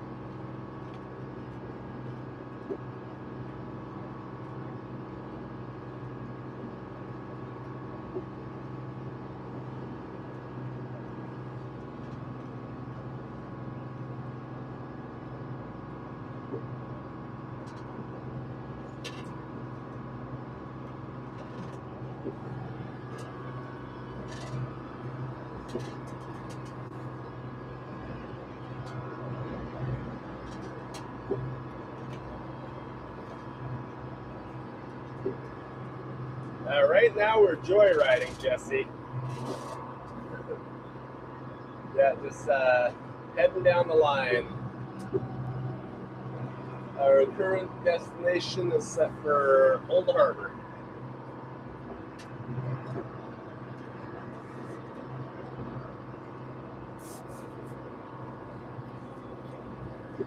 Rockfish sounds good for dinner. That does sound good.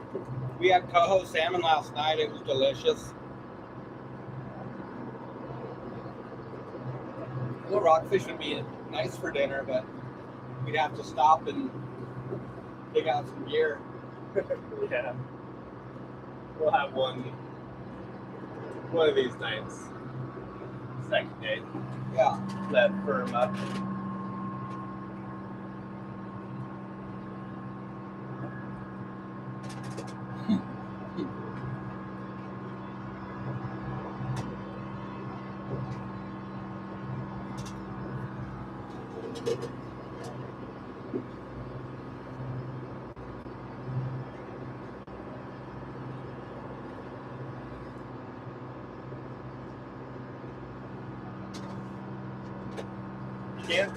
Can't beat fish and chips, that's for sure.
Yummy shrimp. That sounds good. We need to get some shrimp gear for around here. We do. Shrimp is so good.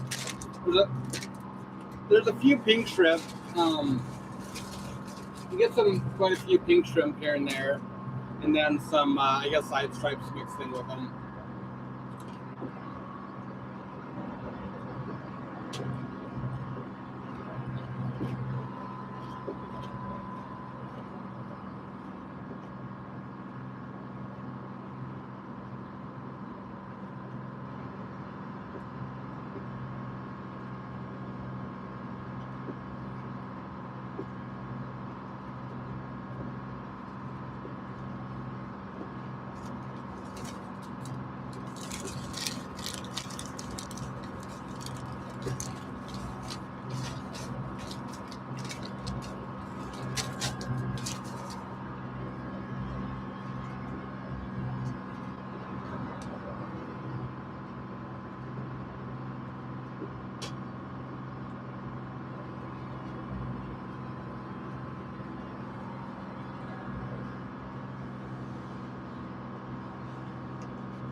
Those guys are making me hungry. I know, right? All this talk of tasty food. Mm-hmm.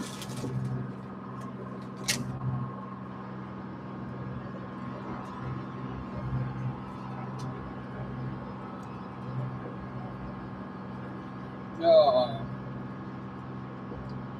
Burgers and blue cheese, huh? That sounds good. We had burgers last night. Well, no, we had Cohut last night. We had burgers the night before. We had burgers the night before with pepper jack. Oh, that was good. It's been a little while since I had a nice hamburger. That was delicious. I'm gonna try it with blue cheese. That sounds good. I like that idea, Stuart.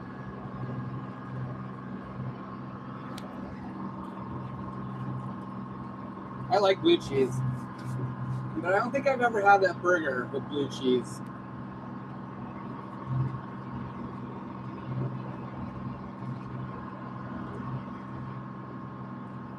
Yes, what's for dinner, dear? What you guys gonna have?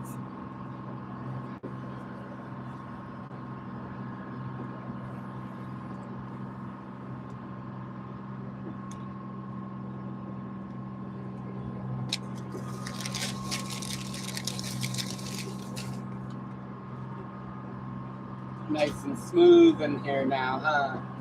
Yeah, now it's starting to shift from up into here. Back and forth. Yeah.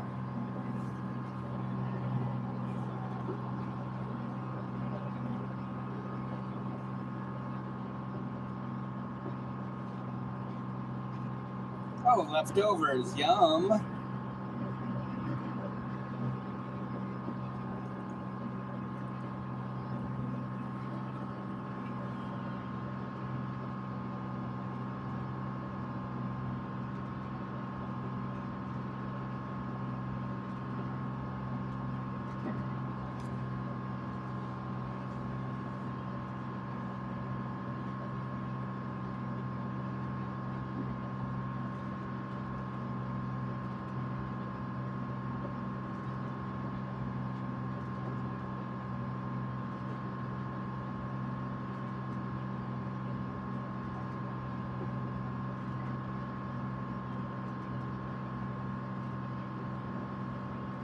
Got a long day ahead of us tomorrow, Matt. It's going to be hard. It is. Probably like at least a 3-nap day.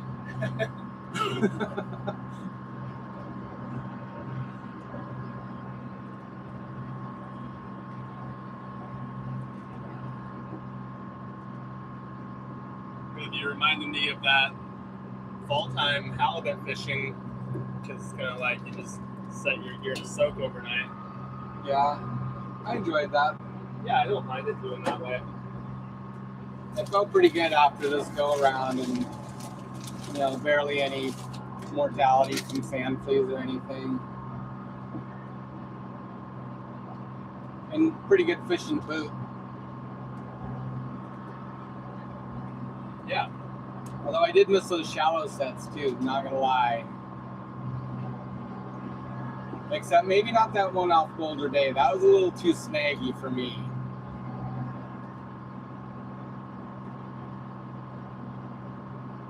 Busting off, and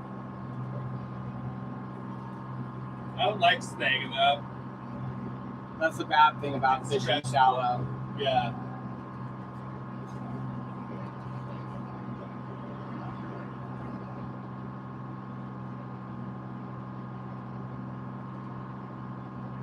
Well, getting pretty nice as we get closer to the old harbor here as we get further up in the straits.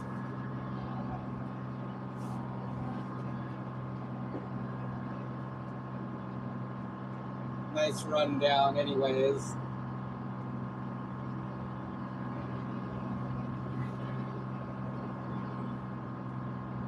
I don't miss 24-hour halibut derbies. There is so much stress in those.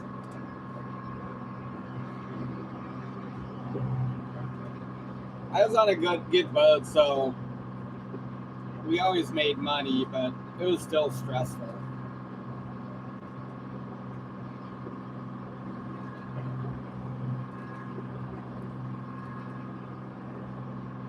And the price too. I think back in the derby days, the most we ever saw was, I want to say we got $2 a pound one year, one fall, for a cleanup kind of opener, and maybe a 25-cent retro on it. So I want to say 2 1/4 was the most we ever saw for the best price that we ever saw during the derby days. Big difference. Yeah. So this last season, I think the best price we got in Kodiak, which was really good, was $8.40 a pound on a couple trips, which is pretty amazing. Last time we saw that was like 10, 12 years ago. A long time ago. Yeah. Price that good. Yeah. I forget what the circumstances were that year. Well, nothing, but it just, in the fall, the prices always really spike good. Yeah. And those last loads paid good. And then for whatever reason, the price just softened up across the board.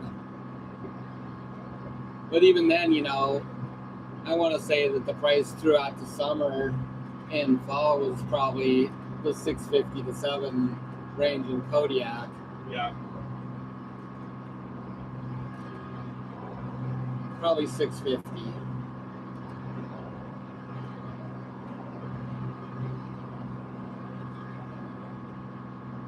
Yeah, we heard some of the last loads that went into Homer were even like pushing 10, like 950, 960.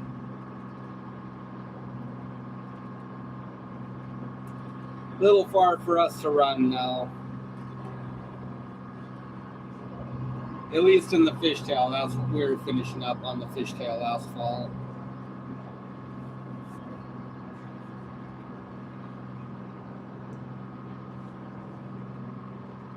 Look at these guys talking about scallops now. Oh my god.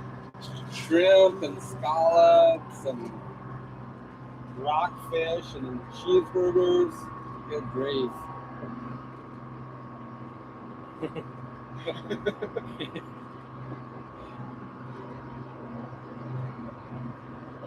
Making us all kind of hungry.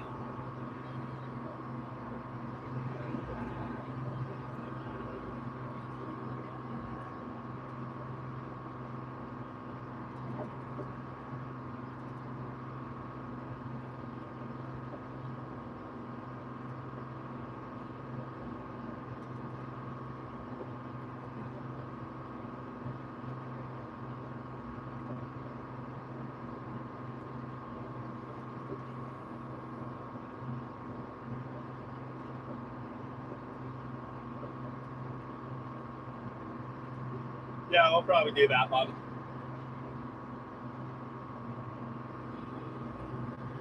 With that Jimmy Dean.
Yeah, I got that can of clams. We were looking at like the canned clam chowder, and like the salt is insane, and then it's like 75% for a can of your daily salt. It's all like, man, they're good, but Campbell's and Progressive are like, sheesh. They So actually like, have gotten kind of salty, yeah, like So, too like- salty. I'm just gonna grab a can of clams and make our own. Yeah, Maybe I'll do that tomorrow. Easy to sounds make. good. I wish we could get our own clams here. I know. It's such a shame. Yeah, unfortunately in Kodiak we have pretty frequent red tide blooms. So basically it's PSP, paralytic shellfish poisoning, and there are test kits and stuff for it you can send out for, but yeah, it pretty much goes through all the beaches of Kodiak, more or less, right? Yeah. It doesn't go up in the Cook Inlet, or it doesn't affect razors. How's that work? Well, apparently it does affect razors because there's a couple guys that got sick from razors they dug over on 7 Mile. It's been a few years back now. Uh-huh. And, gosh, did one of them even die? Mom would know. Was that Sunny here? They got sick. I don't remember if he passed from that or not, but at any rate, yeah. So it has affected some of the razors before. But for Cook Inlet, they have commercial fisheries on what would be the west side of the inlet that they test for. And I think if it shows any signs there, then they would just close the ones on the other side too. But generally speaking, it doesn't affect the razors as much. And I don't know if it's just because, like you want to just let them cycle and clean themselves after. Yeah, that could be a good question.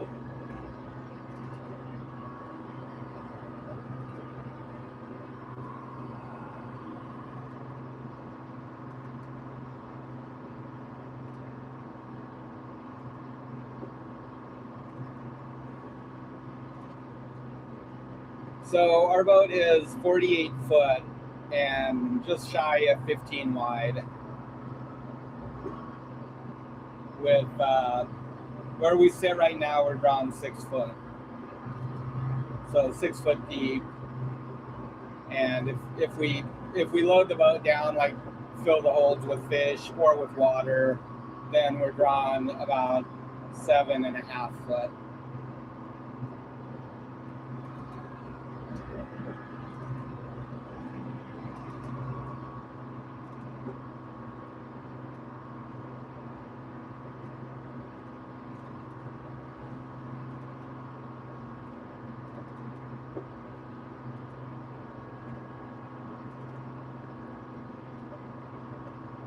This hole was built by a guy named Jim Musser. At one point, he had a partner, and it was solid, or it was blue water.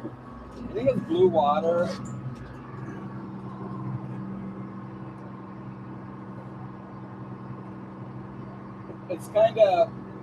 It's really hard to find very much information on this boat and the history of that company. It sounded like, I guess he had a partner at one time, and it was either Solid Boat Works or Blue Water Boat Work. And then his partner bought him out. And then I don't know if he went on to build these muster holes before or after he partnered up. But long story short, his partner went on to found the line of Nordic yachts and was very successful doing that.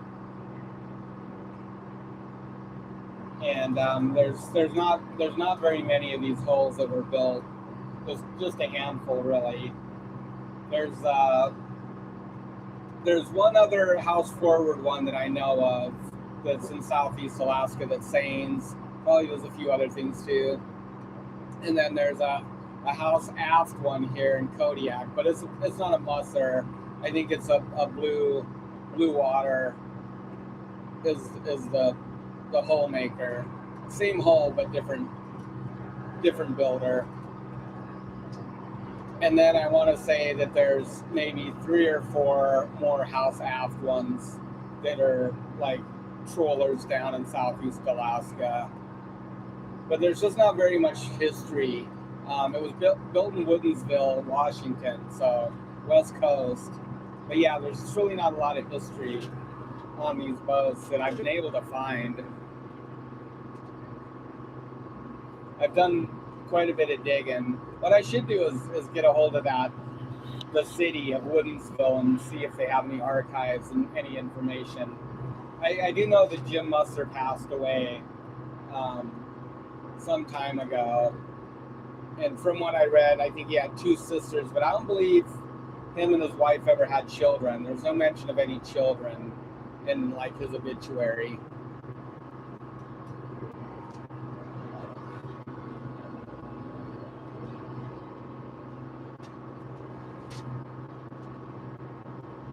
Back into the chop. Yeah. Back and forth.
Are we there yet?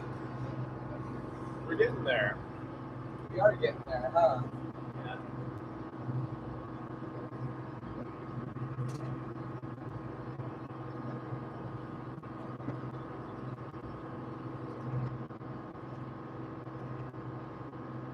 Nick of time, too, by the looks of it.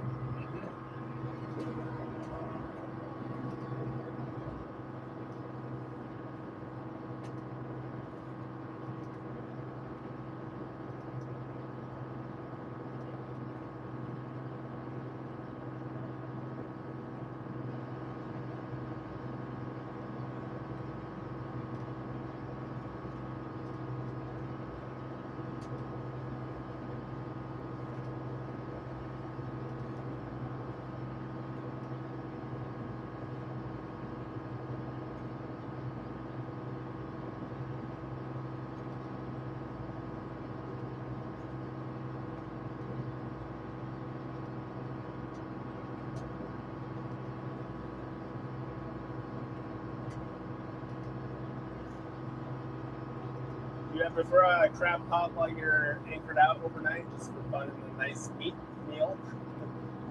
Well, we did tote around a couple of crab pots all of last year, but we didn't pull them down from the shelter deck before we took them home. But I guess we had planned to drop them in the water when we went subsistence fishing for salmon last year, but we just didn't get around to it. We ended up just keeping fish from sailing for our freezer. So they went home at some point and got left home. So, but no, I mean it's a good idea. We'd like to. I think part of the problem is that if you are fishing, then yeah, you have to go back and grab it before you can move on from the area you're in, unless you plan to like return the next trip or something, which might work out all right. But yeah, we left some fresh crab though. Taters are delicious.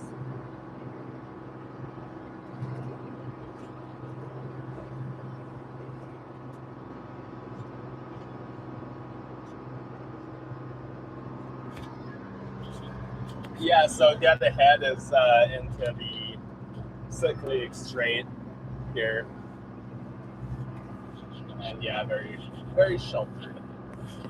It's a nice passage. It's really nice when there's like a southeast swell running on the outside and you're heading down this way. You just come in here for a nice 3 or 4 hour relief from it.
Ready? Yeah, whenever.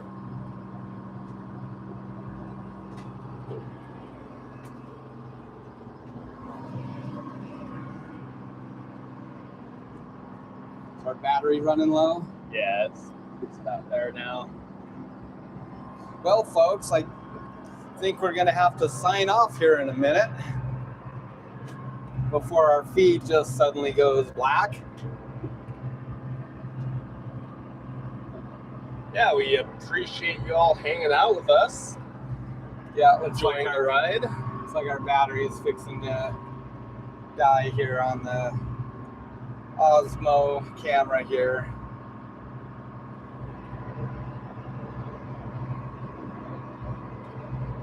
So, yeah, I'll be sure to capture some footage going into the harbor here. I'm not sure if we'll turn the stream on again tonight, but probably be kind of dark by then. But anyways, I'll be sure to capture some on the phone and maybe even upload it as a short or a semi-short.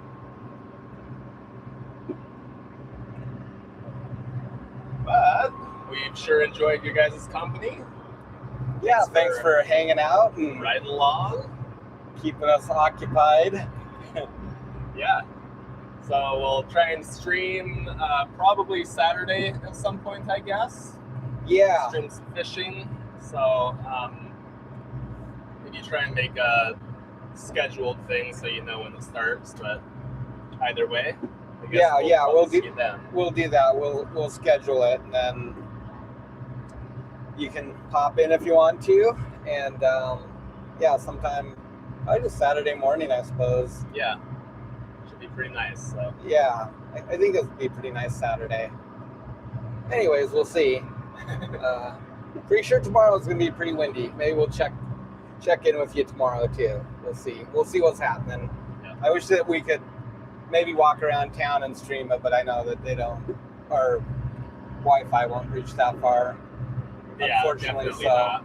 Yeah, maybe around the harbor. Yeah. But anyways, I guess we'll see you next time. Yeah. Thanks, guys. Thanks for coming along, and see you again soon. Yeah, you all have a good evening.